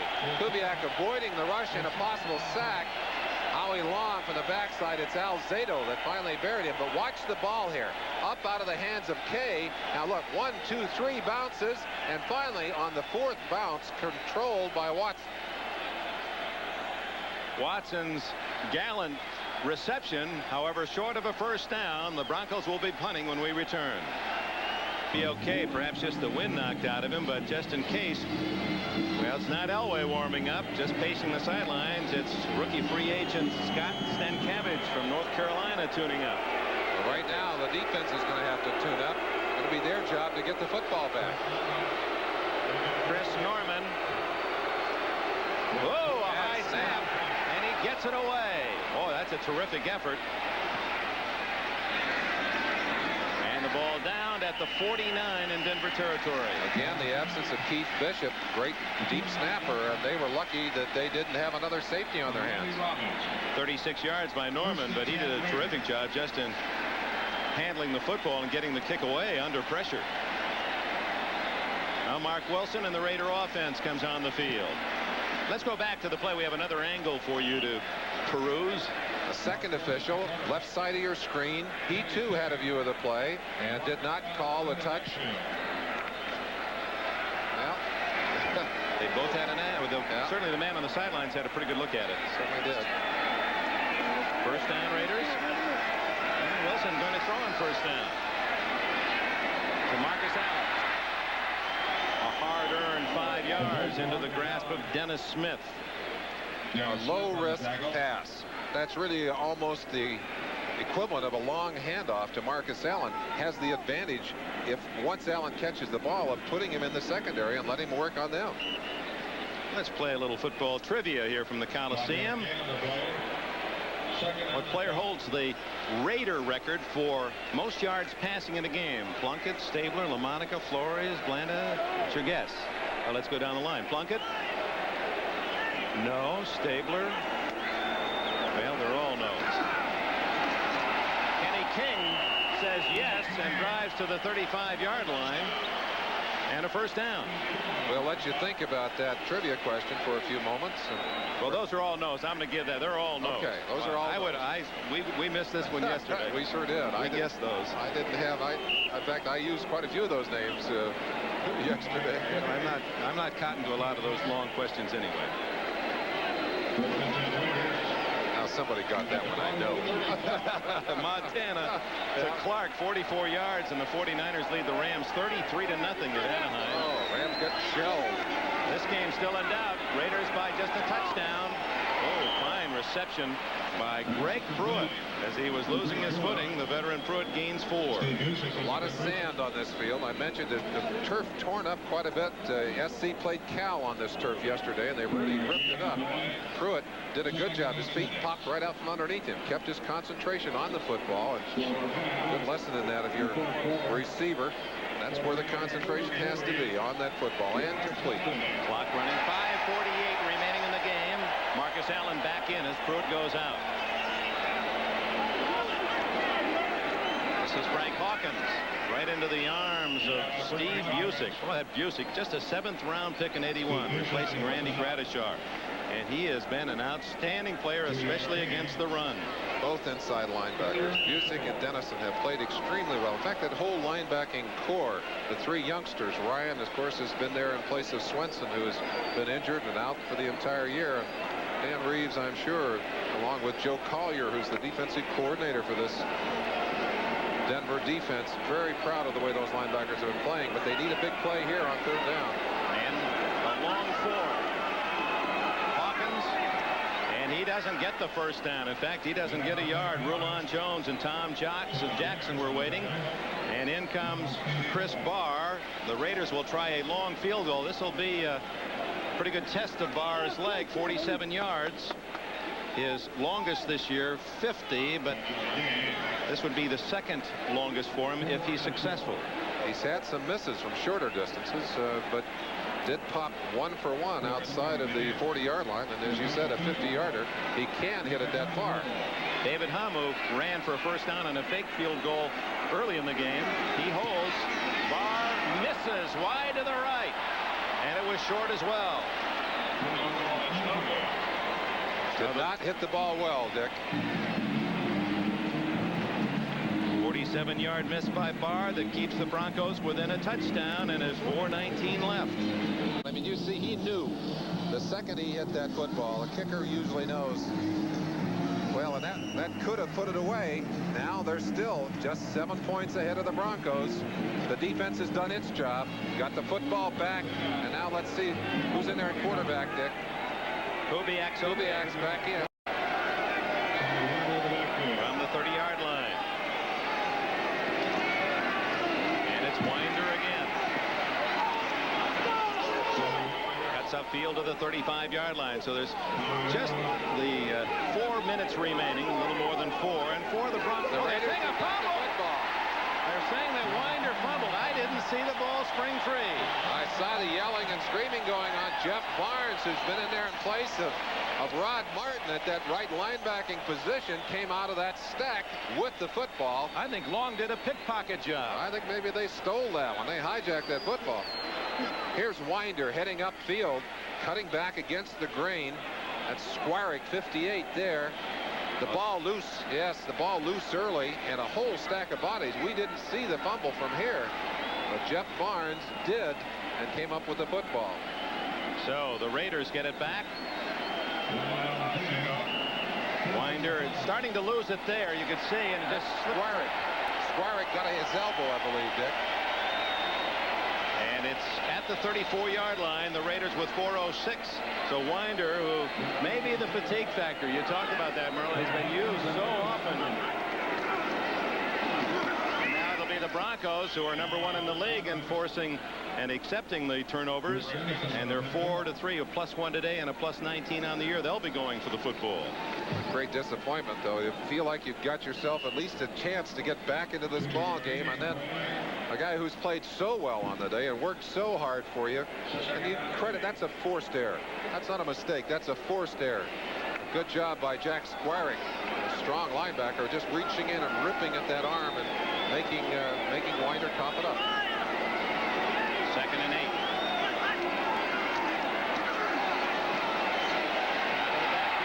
Allen, and then diving to the 21-yard line. It's almost as if Allen has an extra set of eyes. He knew there was someone about to make the tackle from the blind side and had the presence to pause, cut back inside. Really a sense of what's happening, and I think there are athletes who can feel what is going on around them. Athletes who don't have that sense very often injured on that kind of play. And Marcus is one of those people. It's very hard to get a full shot on him. He always seems to get the glancing blow. 2 touchdowns today to give him 12 for the year, leading the NFL. And Wilson alertly letting that 30-second clock run down. First down.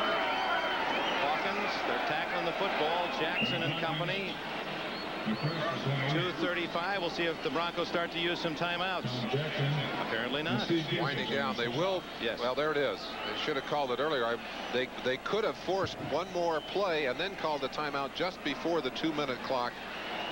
You see Reeves. He's unhappy. He wanted it called instantly. They're still running. He wants a timeout. I think it's been called. I think they're going to have to check with the officials.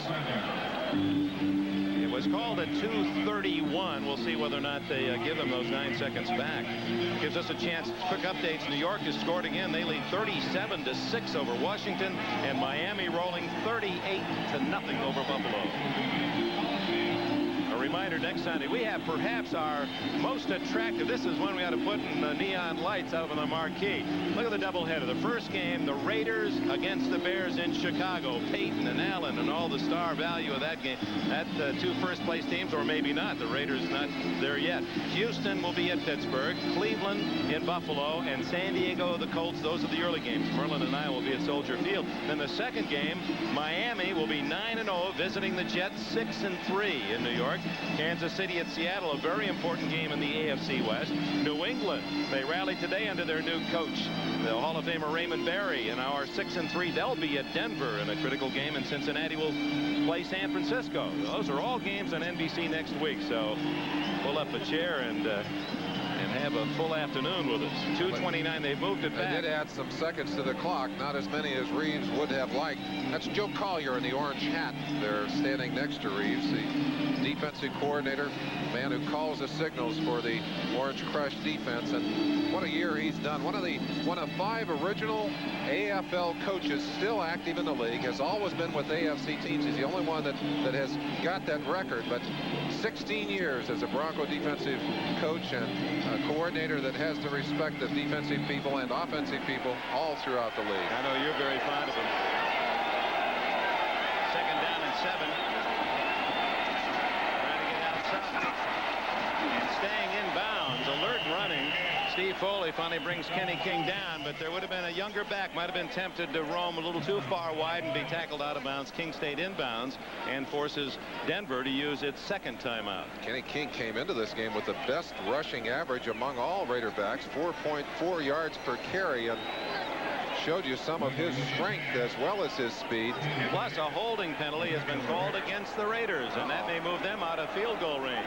Now that's the kind of thing that just give you nightmares on the sideline. If you're a coach, you have what appears to be a offense number 32, illegal use of the hand. Marcus Allen. 2nd down. Most unusual, almost a clinching 1st down, and now you've moved 10 yards back and you've got to do it all over again. Plus you save the Denver Broncos a timeout. Absolutely.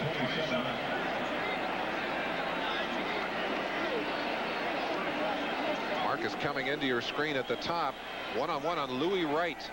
cornerback coming up to force. Louis trying to push him away. Let's see if Marcus, well, you see Louis' shirt getting a little, that's,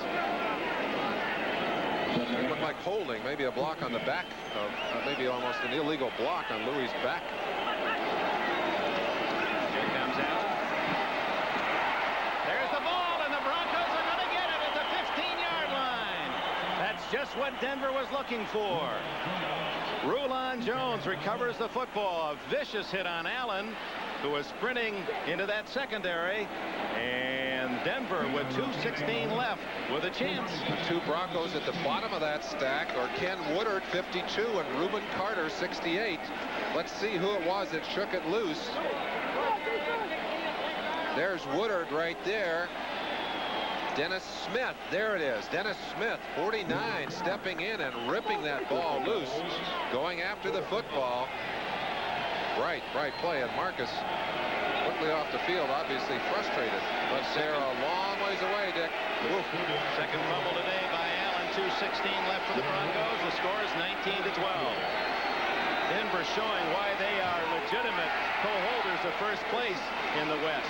This is Gerald Wilhite chewing up big yardage. He's out to the 30 to 34-yard line before Mike Davis can trip him up. 2:04 and the 2-minute timeout will give the Broncos a chance to huddle. The Raiders the same. Well, fantastic finish. That's what we have at the 2-minute timeout. We may have one right here in the Coliseum. Let's flash back at another. That's not just by accident that the Broncos now with a +2 today and are +20 for the year. You saw Dennis Smith had the tackle being made. He had his hand in there ripping the ball away. They've been the best in the league at taking advantage and now have an opportunity to tie. 19-12 to score. 2 minutes remaining. 2 timeouts left for Denver. First down at the 35. Kubiak in trouble. And it's an incomplete pass, and they certainly were liberal about being in the grasp there. Kubiak was struggling, extricated himself. I think the only guy out there was Dave Studdard, number 70, a big tackle. But I think what they decided was that Kubiak may have been drilled as he threw the ball.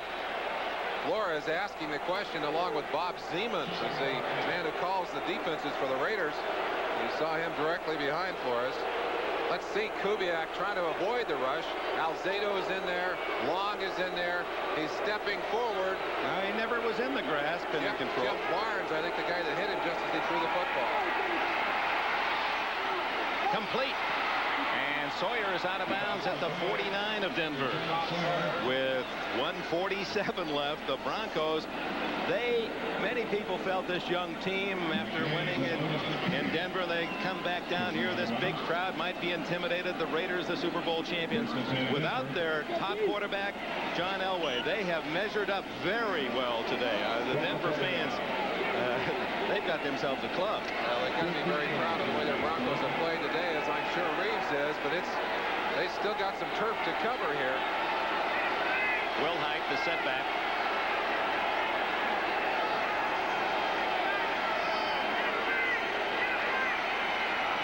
Wilhite at the 50.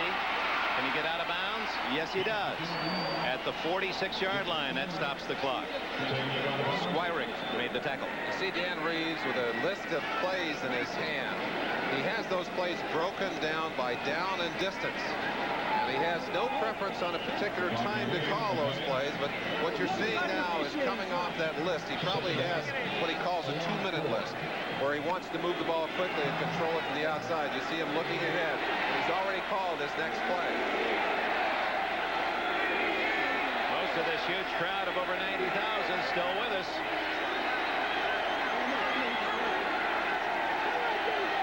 Second and 5. Complete. But inbounds as the tackle is made of Butch Johnson at the 39-yard line.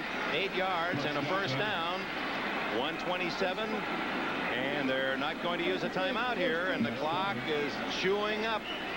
Play being signaled in from the sideline. Kubiak trying to get everybody to the line, but they've used a lot of time, and this is where you miss your #1 quarterback. It's taking a long time to get this play off. Devouring the seconds. On first down, Kubiak incomplete, intended for Sawyer, and Davis made the play. Mike 1 minute exactly. Well, of course, the incomplete pass stops the clock. It's going to be 2nd and 10, but an awful lot of time run off the clock. And again, that's a matter of experience. You can't really learn to use that clock effectively unless you have a chance to play in these pressurized situations. And we said it early, Kubiak, in spite of his inexperience, has done an excellent job in this ball game. 2nd and 10 for this youngster from Texas A&M. Those are not bad numbers at all.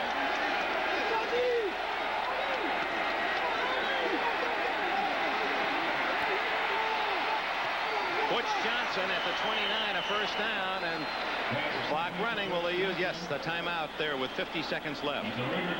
Butch Johnson diving back for that ball. Kubiak putting some heat on the ball. Did not have it on target, but very often a good receiver can make a quarterback look good on one like that.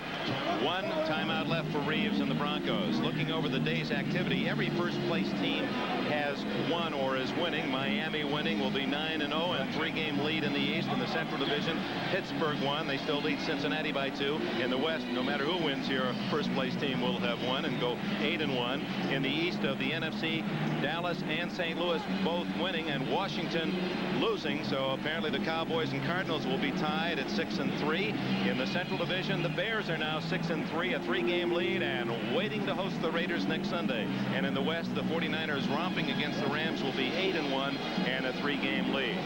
But of all those teams, perhaps this one, the Denver Broncos, the biggest surprise of all, and especially coming in here, the home of the Raiders, and playing a magnificent game.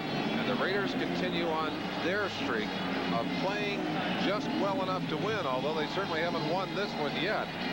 They've really only had 1 quarter of what their coaches would describe as intense total team football. That was the 3rd quarter of last week's San Diego game when they just exploded offensively and exploded defensively. But I think Tom Flores has got to be a little frustrated with the fact that they can't get it all together on the same day for a total game.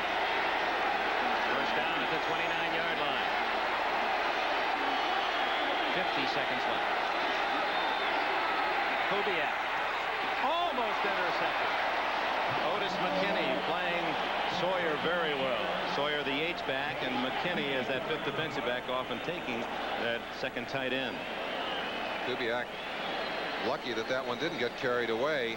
He's getting good pressure. You saw Howie Long reaching for him. I think he felt that pressure, tried to get it off a little early, threw behind Sawyer. Sawyer did a good job of getting his hands in between the ball and Otis McKinney's hands. Otherwise, that might well have been intercepted. It's been a patient drive by Kubiak and the Broncos. They haven't tried to go for the big one too soon, but they're running out of time. 2nd and 10. Almost caught, but right through the hands of Watson. Thought I saw a flag down, but it was a hat down. Apparently a Bronco had stepped out of bounds. So it's 3rd and 10. Steve Watson, who has caught some passes that were almost unbelievable today, had one there that he could have caught. He was getting a lot of heat from number 23, Otis McKinney, who seems to be everywhere in this defense. Otis hit him just as soon as he touched the ball. I think perhaps that is what broke up the catch. 1 timeout left for Denver. 40 seconds remain. And 2 downs now to get 10 yards to keep it going out of the shotgun. You've got to get the first now. Kubiak and the quarterback draw. He's got a first down and more all the way to the 13-yard line.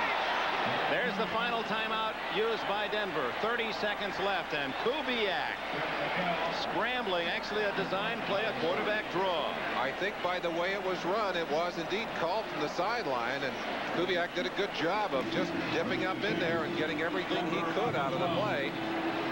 Reeves doing a good job at digging into his list and finding a couple of winners. He needs one now that'll give him 7 points. There he is. He sets up. See, he gets a block there that knocked Townsend out of the way. He had to get away from Townsend and diving for the first down. Paul Howard, number 60, the man who threw the block for him that really broke him loose at the line of scrimmage. There's the scoring of the game. We want to thank Andy Rosenberg, our director, and Kenneth Roy Edmondson, what a guy. On his birthday, he refuses to celebrate and stay home in the comfort with his family in New York. He's here on the job, drilling away all these cameramen and tape machines. And happy birthday to Ken Edmondson. Any idea how old he's getting to be? Old enough. I'd like to welcome those of you to the Raiders-Broncos football game here in Los Angeles. Still in progress, the score, the Raiders 19, Denver driving for a possible tying touchdown. Stay tuned for the following programs on NBC tonight. First, Silver Spoons, followed by Punky Brewster and Knight Rider. Then it's The City Killer, a world premiere movie. That's tonight on NBC. Right now, we have some drama building. Denver Broncos, the underdogs, scrapping, scrambling, have recovered a fumble deep in their own end of the field, and they've driven in the final 3 minutes to the Raider 13-yard line. They're without a timeout. 30 seconds left. First down, going for a tying score. They almost have to pass the ball. There it is to Watson. Touchdown!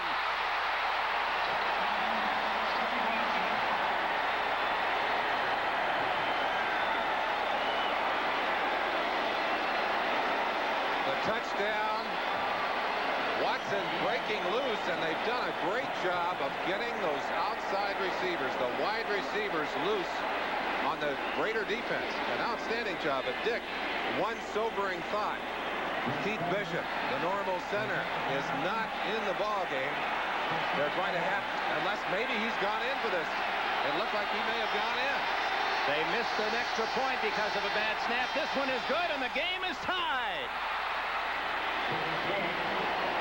Bishop, in spite of his injury, was in the ball game, put himself in the ball game because of the problems they'd had with the snap.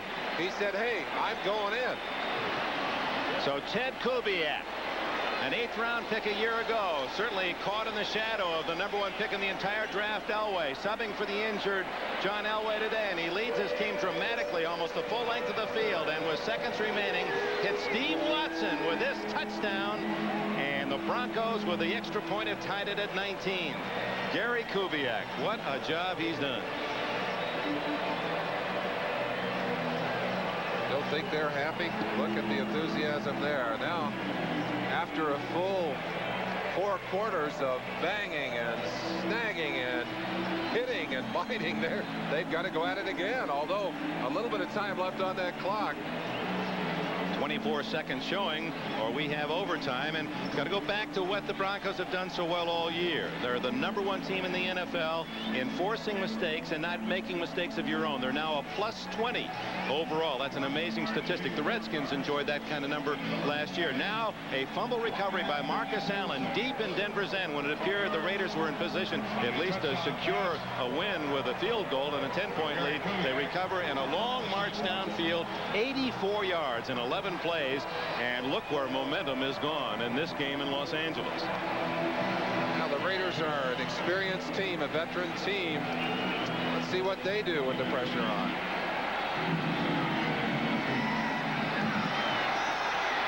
Kick down to Clee Montgomery, and he is drilled at the 22-yard line. So 21 seconds. What do? Do you gamble on a couple of long bombs? Or you just say, hey, let's play it in overtime? I think you wait for the overtime. You may take one shot here, take a percentage pass.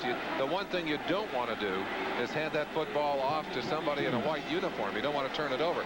Jim Plunkett there, you see a portion of him behind the young man with the blonde hair. Plunkett with a torn stomach muscle has been out of the lineup for about 2 weeks now and expected soon to be activated, although he is healing slowly. Well, they haven't lined up in a time-killing alignment. Yeah, that's what they're going to do. That's what they're going to do. That will be the final play because the Broncos do not have a timeout. But the Denver Broncos coming in here as a underdog. Many felt that the Raiders are really waiting, that this was the game they would be up for. But the Broncos have shown that defensively they deserve all those flattering numbers. They've really shut down the Raider offense, and they have forced the turnovers that have allowed them to rally to tie. They were down 12-0, then it was 12-6 at the half, then 19-6, but 13 unanswered points by Denver have tied it in the 4th quarter. And how very big that missed extra point because of the missing center and the bad snap. But Keith Bishop, as we mentioned, put himself back on the field to make sure that that last one was snapped properly. Well, the toss of the coin can be very important. Team that'll get the football first. You know what the Raiders would like to do, and well, what Reeves would like to do too. You want first shot at it.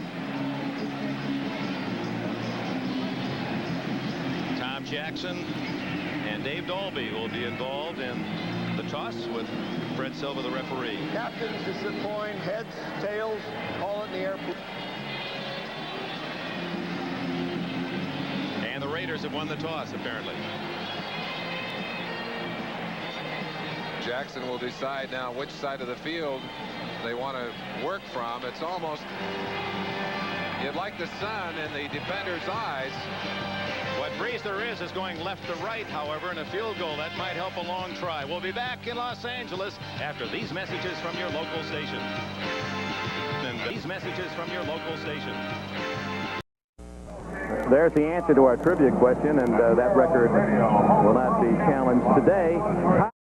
Cotton Davidson, back in 1964, a 419-yard day against Denver. That's the most yardage ever compiled by a Raider quarterback. That certainly is a surprising answer. It certainly is. And Dick, the Raiders have given us a lot of drama these past 2 weeks. The last week's game against the Chargers down to the final seconds, and a penalty really kept the touchdown from being scored there, or that game would have gone into overtime. This is the play that put this game in overtime. Steve Watson, who has made several brilliant catches today, leaning that 6-foot 4-inch frame into the corner of the end zone to snare 6. And Dan Reeves' young Broncos are in overtime, both clubs in extra quarter for the first time this year. Wilson waiting for his opportunity to perform, and Reeves wanted to talk to his kickoff team. He wanted to get them over for just a second, and in a way, maybe this is what Reeves would have wanted. He puts his best unit on the field. He puts his defense out there, and if they can get a turnover, as they have in so many crucial situations today, he may end up with better field position for his offense than he would get off the kickoff. Could come down to the field goal kickers. Remember, Barr missed a 47-yarder that could have been the victory as well late in the game. I'm a bit surprised as to why they elected to take the end of the field they did, Denver, because what wind there is blowing the flags toward the peristyle end. So the Raiders not only are going to get the football first, but they're going to get the prevailing breeze. I don't know if you have time to think about all those things. Maybe there is some specific reason that Reeves has for wanting that end of the field. The low flags, of course, not fluttering much, but the flags down at the other end of the Coliseum starched out. Carlos kicks it off. One of his better kicks today. Dokie Williams. Dokie Williams out to the 30-yard line. He's had some excellent returns today, including the opening kickoff beginning the game when he went 61 yards. 25 on that return by the former UCLA track star. I'll bet Dokie is tired. He hasn't started many games in his career. He wasn't a starter at UCLA. I think this is his first start as a Raider. And I know emotionally that really drains you. One of the Broncos now. That's not Busick, is it? No, it's Aaron Smith, number 56. All right, I could see the 5 and the lower part of the second number. We should talk, many folks have joined us through the course of this telecast. At the start of the game, we talked about injuries. Jim Plunkett injured, Mark Wilson now the starting quarterback.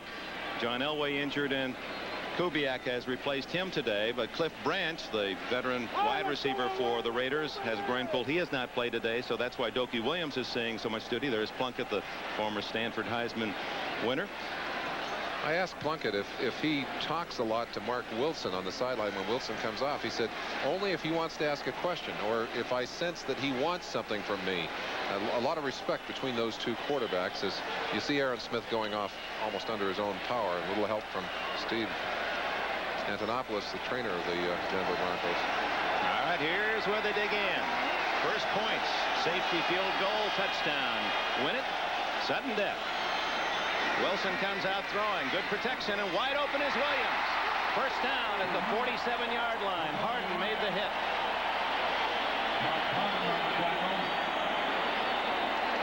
The Raiders, a big play defense, a big play offense. They come up with the big play on the first play of the extra period here. Reuben Carter right in Wilson's face, but doesn't stop him from getting the ball in front of Mike Hart, number 31. And Williams using his speed to push Harden off deep. 18 yards on that play. Wilson dumps it off. Oh, dangerously to Marcus Allen as Ken Woodard was right there. He was face mask to face mask. Those of you who've been with us throughout this broadcast will remember a shot that we showed you in our opening.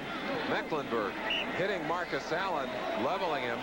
Got to wonder if maybe that same feeling wasn't going through his mind as he saw Woodard with his sights locked in on him. That ball was not nearly as important.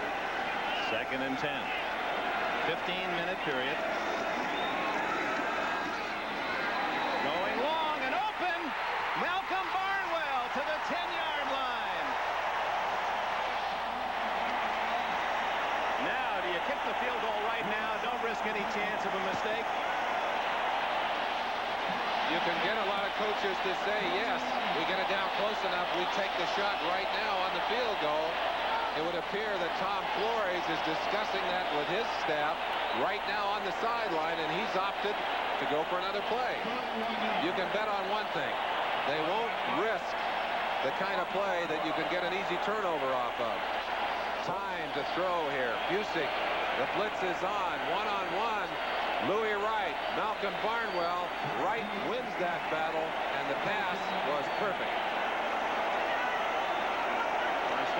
10, Hawkins.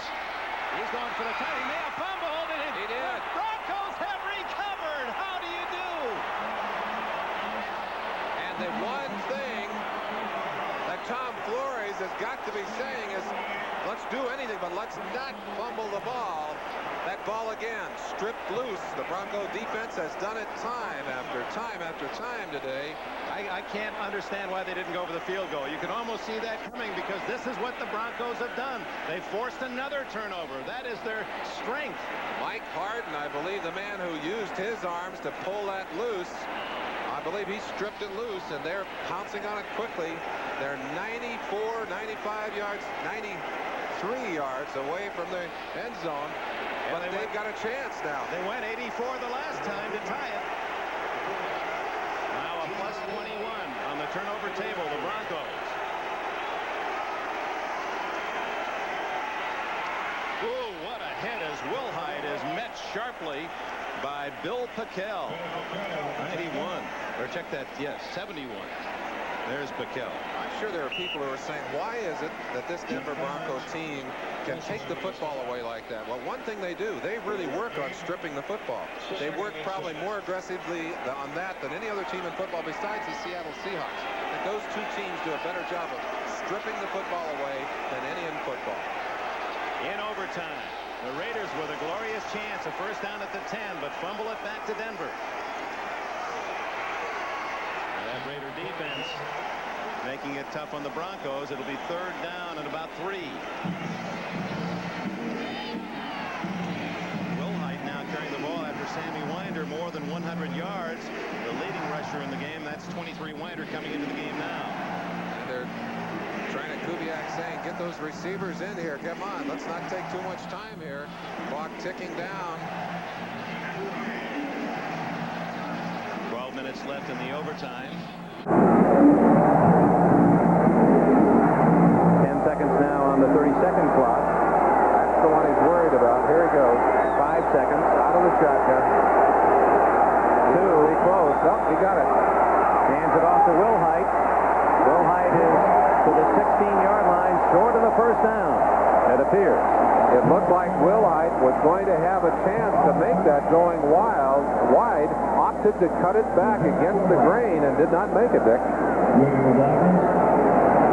Now, do you go for it here or do you kick the football away? Again, got to kick it away. Well, yes, but you got to wonder if Keith Bishop is going to be able to go in there at center or if they'll have to use Brian on this one. 4th down and a full yard, not close. No, they've got to kick it away. They're going to do that. Dan Reeves not wanting to take any chances that deep in his own end. He has played a patient, mind you, a conservative game, but it's been styled to play the Raiders well here at home, and it's worked for him. It's exactly the game plan he talked about yesterday when we chatted with him. Keith Bishop has gone in to do the snapping in spite of that injury, and you can see him limping up to the line. They want that ball comfortably snapped to Norman. They need some distance from the goal line here. Greg Pruitt, who has had some trouble handling the kicks today, is at the Raider 45. Actually, he's muffed a couple. Good snap. And a good kick. Pruitt all the way back to his 34. 45. And he's to the 49-yard line. Boy, those Broncos are tackling the football at every opportunity. 50-yard punt. A good 15-yard return by the veteran Pruitt. Almost too good a kick. Outkicked his coverage, and Pruitt able to elude a man and get around. Look at Bishop limping down the field. 54 coming down. Roger Jackson, 28, faked out of his shoes on that play. Good job. Aaron Smith going down. But finally, they got him down, and the Raider offense back on the field. And the Bronco defense. That's right. As the old line might be, we got him right where we want him. The defense is on the field for Denver, and Tom Flores has his offense. Both sides strength on the field, apparently, at least in this one. At midfield, this crowd of 91,020, over 92,000 tickets sold, treated to an overtime battle. Two teams 7-1. Christensen. Pass was low and outside. Music, the closest Bronco defender. Mark Wilson kind of falling away from the receiver as he delivered that pass and did not get enough on it. He obviously doesn't want to overthrow that pass. If you miss it, you want to miss it short. Here's the shot. Let's watch his feet now. Looks like he's kind of dropping back as he threw that pass. Didn't follow through all the way with it and ends up putting it down in front of Todd Christensen. Second and 10.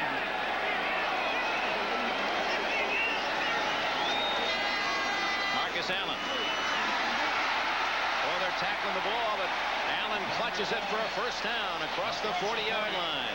Ken Woodard, 52, finally got him to the turf. You have to wonder how far Flores is going to want to go downfield before he tries a field goal this time. Well, he dodged the bullet, but he's got it back in Denver territory at the 40-yard line. 10:35, plenty of time remaining in this overtime period. You can feel the adrenaline pumping down there. You can see a couple of tired teams, but they are pumped.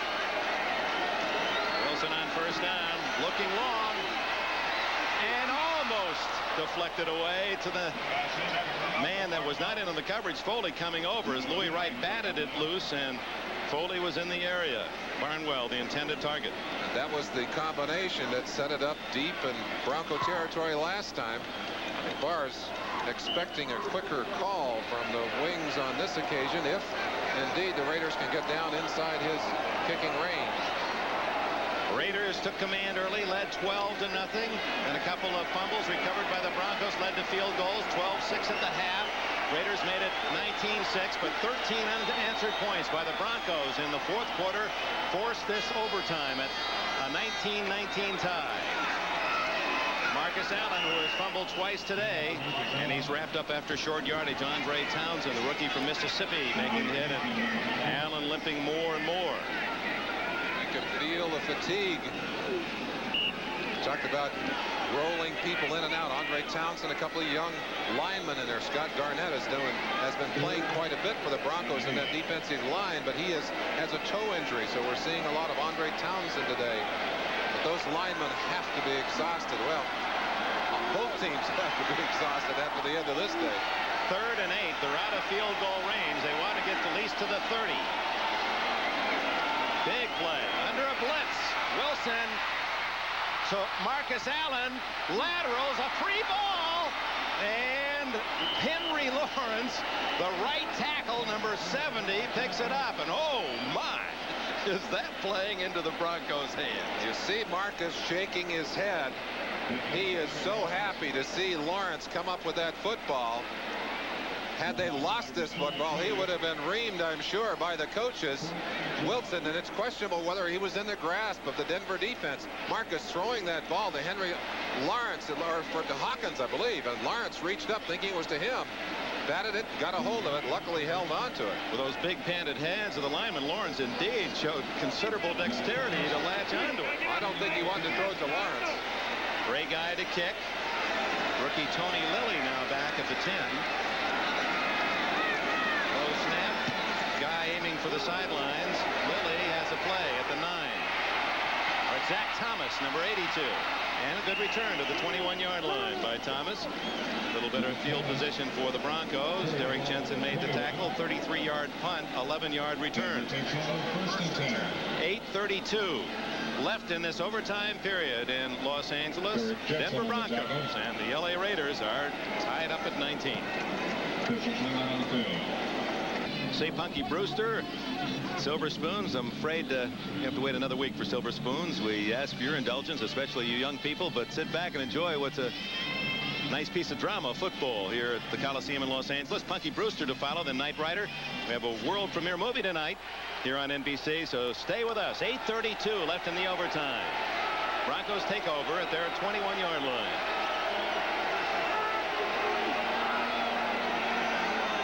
Sammy Winder to the 21-yard line, and it was a tired-looking Winder that accepted that pitch back from his quarterback. On the game, Winder has carried 27 times, 107 yards for the Southern Mississippi Star.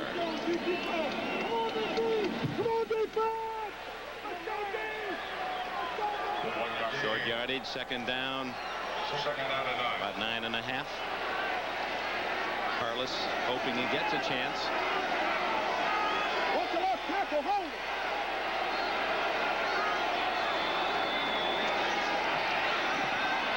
Gets the call again and steps out of bounds at the 27-yard line, short of a first down by 4. Let's quickly run down all the scores for you in case you hadn't heard. New England beat the Jets 30-20, Dallas 22, Indianapolis 3. The Bears won 16-7 at home against Minnesota. Pittsburgh 35-10 defeat Atlanta. It was St. Louis 34, Philadelphia 14. Kansas City edged Tampa Bay 24-20. Cincinnati rolled over Houston 31-13. Green Bay 41, Detroit 9, New Orleans 16, Cleveland 14. San Francisco shut out the Rams 33-0. Give you the rest in a moment.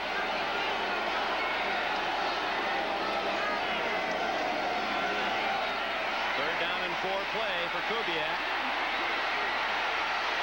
Steps out of bounds, and I believe he has the first down at the 32-yard line. The other finals, Miami made it 9-0, the only unbeaten team in the NFL. 38-7 they defeated Buffalo, and the Giants upset the Redskins 37-13. Kubiak limping as he heads back for the huddle, and again Kubiak's running ability has made a big play.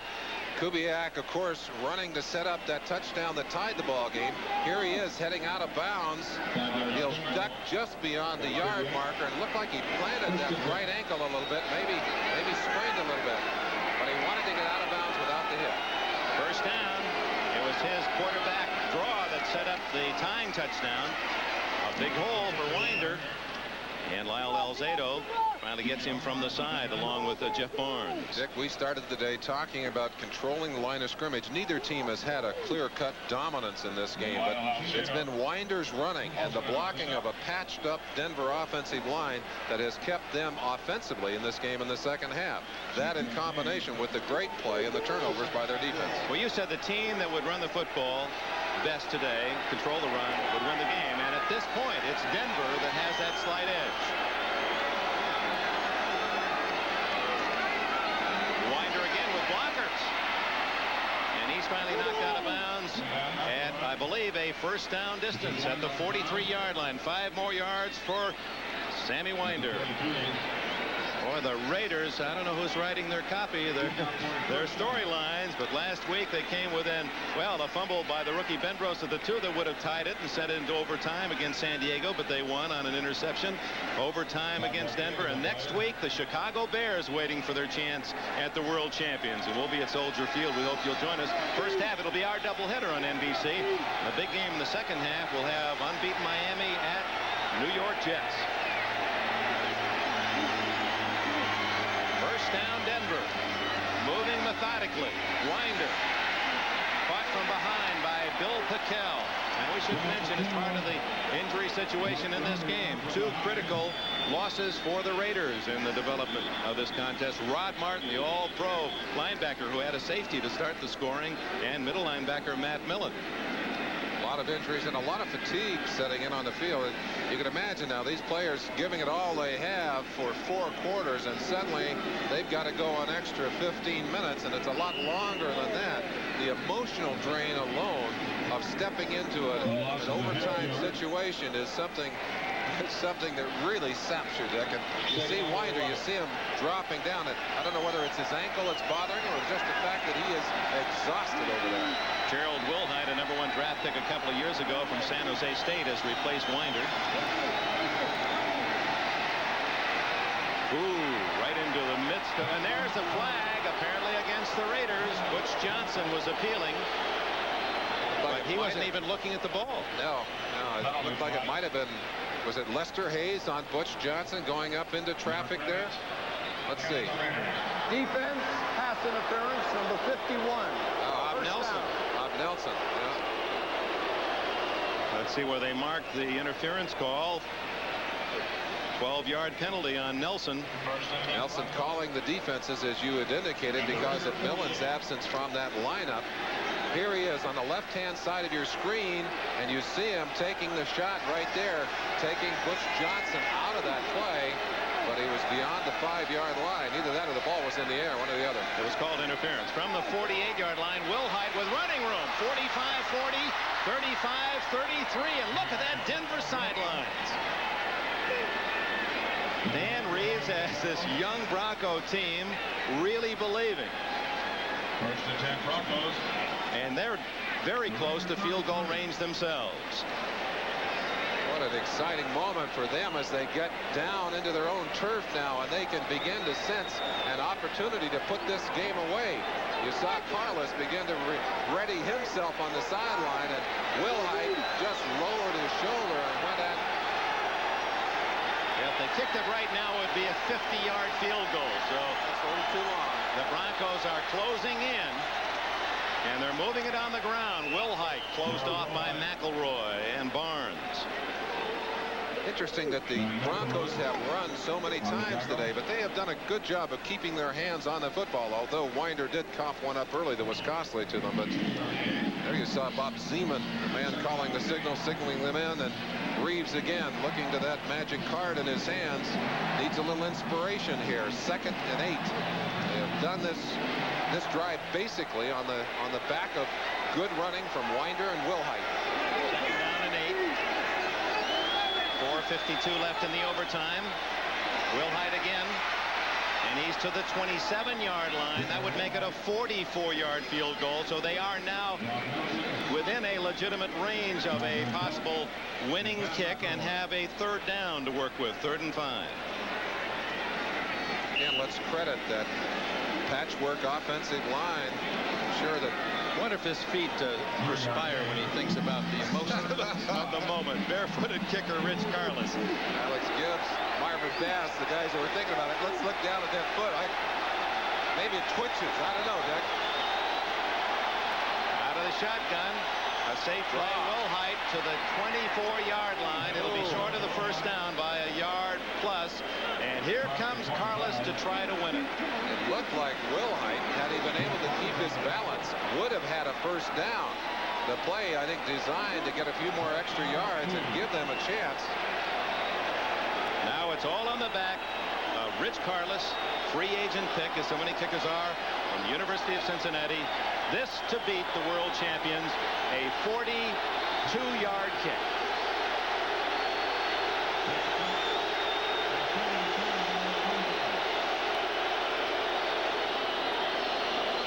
Timeout. The Raiders will give him an opportunity to contemplate the pressure of the moment. To think about it. Timeout. 3:35 left in the overtime. We'll be back with a winning try. A premier movie, City Killer, to follow. And now it's Rich Carlos' turn on stage. Playing injured Bishop Bishop to snap.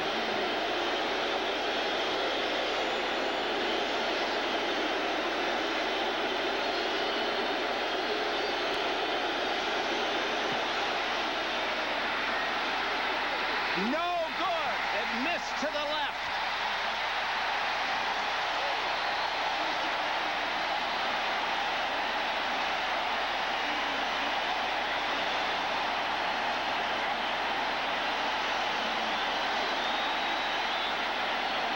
This crowd of over 91,000 with hope. A 42-yard miss by Carlos. Oh, it looked good midway. He had plenty of leg. He hooked the ball. It couldn't have missed by much. Let's look at Carlos and watch his reaction. The ball hooking.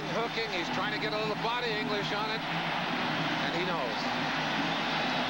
Now the Raiders with the ball at the 25-yard line as Shelby Jordan rubs it in a bit. Now the Raiders have 3.5 minutes. They've used their timeout in the overtime.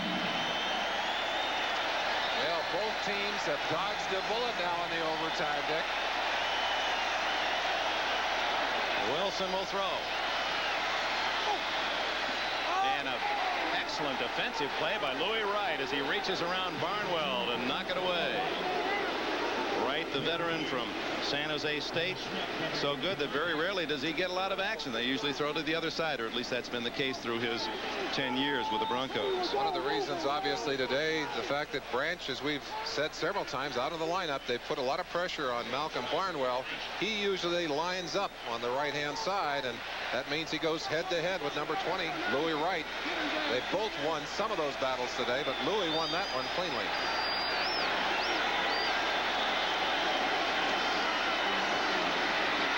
Into the air. Oh, dangerously flopping into an open space. Mecklenburg. He was the man that put that vicious hit on Marcus Allen that was symptomatic of play in the first game up in Denver, and he came in on the blind side. Mecklenburg working as both linebacker and lineman in given situations, powering in and really leveling Wilson. Wilson doing a good job of starting that arm forward to simulate the pass. Had he not been going forward and that ball snapped back, it would have been another fumble. The hit alone would have catapulted the ball 20 yards. Look at this, Dick. 6 forced fumbles, 4 recovered, 2 interceptions on the day, a total of 6 turnovers. Flag down. Wilson taken out of bounds by Ken Woodard. And now we'll check the penalty. Will it be 4th down Raiders, or will the penalty give Los Angeles another chance? Wilson taking some real heat here as he was snapped down by Woodard on the far side, or on the near side. The flag was dropped by one of the linesmen as the play was executed. Not at the end of the play. I think perhaps the flag dropped against the Denver defense. Offensive end, offside, 49 in the defense, illegal use of the hands, replay. Third So down. the Raiders, and that's they came out of that as well as they might have hoped, because they do get another chance on 3rd down and 10. You see Tom Flores talking to Mark Wilson. Raider quarterbacks, as we've said several times, among the few in the NFL still allowed to call their own plays, but in this critical situation, some input from the head coach. 3 minutes 10 seconds left in this overtime period. A battle for first place, all that one might have expected between the Broncos and the Raiders at 7-1 in the AFC West. Look out. Wilson is down at the 17-yard line, persevering for 61. Andre Townsend, that's the 3rd sack by the Broncos, and the rookie Townsend apparently got to Wilson first. Townsend with great quickness for a big man will come all the way around from the left-hand side of your screen. Watch him coming in from the back side here. Just perseverance as he finally gets to Wilson's legs. And Mark, I think, sensing that he might get hurt if he didn't come down, went to the ground, and Ray Guy will get an opportunity here, and the Broncos will have field position. Zach Thomas at the other end at the Bronco 39. There's 2:48 left. 10 men on the line of scrimmage for Denver. Short, yes. Thomas at the 39. And a good open field tackle by Jeff Barnes. What a specialty teams player he is. 44-yard kick, 3-yard return. And now we're getting to the point, Merlin, where this might well be the last possession by an offense. 2:31 left. The Denver Broncos do have one timeout left. The last time a game ended in a tie after 5 quarters last year, almost a year ago to the day, 2020, the Cardinals and Giants to a standoff. And in some ways that would almost be apropos the way these two teams have played. Don't tell that to a Denver fan. I'll say that to a Denver fan for sure. They stay on the ground. Winder. Oh, he just has the ability to find a crack in the defense. Picks his way for about 5. Let me ask you a tough question. If you were picking the most valuable player from this day, who in the world would you choose? You'd have to. I could pick a unit, right? You offensively for Denver, you'd have to say Sammy Winder, maybe Kubiak. What a brilliant day! I got to give a real thought to Gary Kubiak coming in with the pressure. You know what's been nice about Kubiak, and I think it's partly the kind of help that he's gotten from Dan Reeves, is that Reeves has not asked him to do things this day that he could not do. Kubiak has responded by making few mistakes, and in doing that, along with the brilliant play of the Bronco defense, they have stayed in this game. They've been able to bring it to this point with a chance to win it. We'll be back. 2 minutes left. Rich Carlos had one chance and just hooked wide from 42 yards in this overtime period, and looking for another opportunity. The Broncos have the ball at their 45, 2nd and 6. 2 minutes left. Lights on now at the Coliseum. Little misdirection and a pickup of 5 for Winder. Sammy Winder. He's right off the sheet. He's carried the ball so many 31 times now for 128 yards.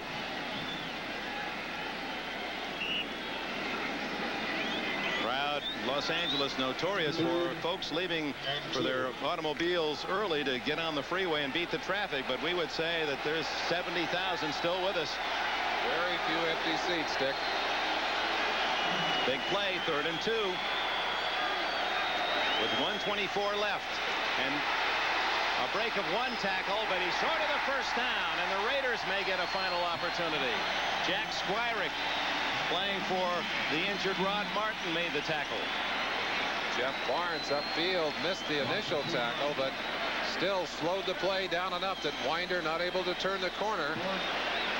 Get another opportunity here as the clock ticking down, precious seconds, 1:18 left, and you got to wonder if maybe the option would be here to try and go for the block on the kick. Pressure will be on Chris Norman with Greg Pruitt at the other end. 10 men up front for the Raiders. Yeah, they're going out to cover. Looks like they're going to return it. No fake at the Bronco end, and beautiful high spiral and a fair catch by Pruitt. Fumbles the ball. A free ball. Who's got it? No official word yet. Broncos think they have it. And we've got a flag going down now. It's the Denver Broncos who have recovered. And maybe that's as it should be. The Broncos who have forced so many turnovers on this day. And what has happened now? Number 28, Jackson, was the man who came up with the football. Roger Jackson, one of the many rookies, one of 15 on this Denver team. And now the flag. Fred Silva has sorted it out. Here's the word. The fair catch signal was given. Muffed the ball went up. He has by rule, he has right to catch the ball. He was interfered with. 15 yards, first down. Oh my, now there's a call that really leaping through the book. That's into the doctoral program. You don't get that with just a bachelor's degree. You've got to really go through the library to find that one. Now we had the call earlier when the ball went through Pruitt's hands. when it appeared to us that he was interfered with. Now, I question whether he was interfered with on that one. It looked like Jackson gave him room, Dick. No, I think he's saying that once he bobbled it, he had the right to go for the ball. Yes. And in their judgment, he didn't have the chance to go for the ball. When the ball bounces in the air before it hits the ground, he does have a second shot at it. You're right. You're absolutely right. See that again. Dan Reeves, total disbelief. It appeared that the Broncos had taken the ball away again. Let's go back and pick it up. Now, that's the one they used to talk about in the seminars when they came to camp. They said you can't knock him down. He has a chance to go after that ball when it is in the air. They didn't knock him down. They didn't knock him down. They went for the ball. Pruitt was down on his own accord. It appeared that that is the ruling that the Raiders got another break. 1:04 left. Marcus Allen. Flag is down. Wouldn't it be a shame now if an official decision decided this game? It's 19 all, and almost at this point, a poetic justice is on the board, 19 aside. I want to thank Joe Costanza, who's working on his third page of statistical notes. Great job as always, Joe, Tim Tallman, Steve Hartman, Jim Pell, Offense, Danny Moore for their help. 79, holding. There's the play again. Final shot, and they're saying that no matter what happens when that ball bounces in the air, you have to give Pruitt a chance to come back and catch it. But the instinct is to go for the football. I mean, what they're saying is right, though, Dick. The rule states that if it bounces off his pads or it bounces up into the air, the defense has to stop. You've got to let him at least come after the football. It is in the book. First down and 20. There was a holding call against the Raiders. 54 seconds left. All day for Wilson. Is it a no? He trapped the ball at the 32-yard line. That stops the clock with 49 seconds. Now for the Raiders, they must beware with 49 seconds left and 2nd and 20. If they throw the ball and are not successful, if there are incomplete passes stopping the clock, the Broncos could still get another chance. Now, how conservative do you want to get if you're Tom Flores? There are the Raiders and Broncos tied games. This one may end up that way. I don't know, Dick. I think I would call a timeout, certainly if I'm the Bronco coach right after this play, unless it's already stopped. They have one timeout remaining. Make that two awarded in the overtime period. And, of course, the Raiders with one. 49 seconds showing. Wilson down the middle. Intercepted. Another turnover. This is Jackson, the man who had the muff recovery earlier, and he's to the 23, and the Broncos are there. He said, I knew it all along. I had it before. I just wanted to show you that it was ours all along. So the Broncos. You talk about being put through an emotional ringer. On both sides, they're going to have to bring a bunch of carts out here and carry these players off the field at the end of this one. Can you imagine what they're like up in Mile High City? They're going to be a lot of drained fans, the way they must have been cheering for this Denver team. Have shown considerable mettle. They have made use of most every opportunity. They're a bad throw as Williams wasn't looking, or at least Williams made a bad move by not looking for the ball, and Roger Jackson returns it to the 22. The Broncos aren't going to kick it right away, though. I think they're going to try to square it up, although it's almost in the middle of the field. 38 seconds. Winder straight ahead to about the 23-yard line. Now, do you take another shot at it? You run the clock down to 2 seconds and then kick it. So many turns and twists in this game, and back and forth. Well, Rich Carlos, he's going to have a chance to decide it. They're going to let the clock run down. They'll probably stop it with a couple of seconds left, and then it'll be a matter of whether Carlos can hit one from 35 yards. It'll be a 35-yard attempt. Reeves is saying, do it now. We don't want to take a chance on it. Now, you got to wonder if maybe the Raiders will wait until the timeout has been called back in and then call their timeout and keep Carlos waiting as they did before. And that seemed to work as Carlos missed from farther out. But this will be an easier chance, 35 yards. On the Raiders sideline, Steve Ortmeyer is the special teams coach. You saw him conferring there, and that's the man of the hour. I never wanted to be a kicker, Dick. They're much maligned, as Chris Barr himself, the Raider kicker, said. You know, my wife thought that was my first name because every time she read my name in the paper, it said much maligned Chris Barr. And indeed, all the pressure on them.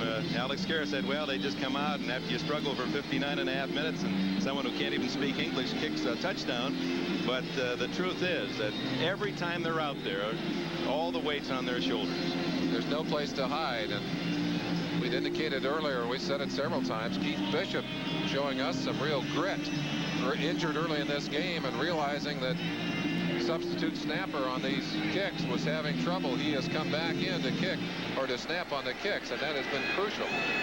Well, they'll either be 7-1-1, both the Raiders and Broncos, or Rich Karlis will send the Broncos home in first place 8-1.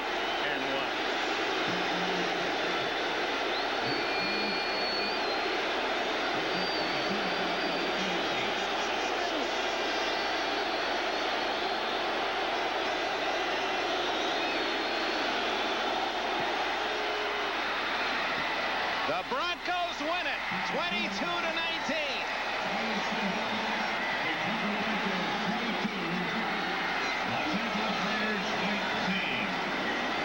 Ladies and gentlemen, please drive carefully on your way home tonight. We look forward to seeing you here Sunday afternoon. The young Broncos ride home with a win. NFL 84 coming up with all the scores after these messages from your local station. The final in Los Angeles, 91,000 plus. The world champion Raiders have been defeated by the Denver Broncos, and Dan Reeves has the game ball, 22-19, via the barefoot of Rich Karlis. And I gotta say, I'd love to be on that plane going home. They are going to celebrate.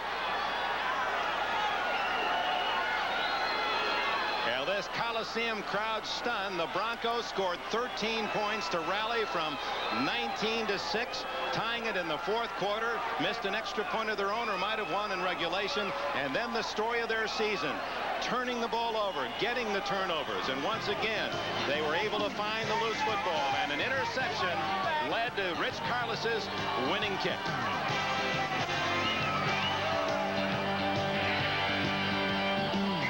We'll be back after these words from your local station.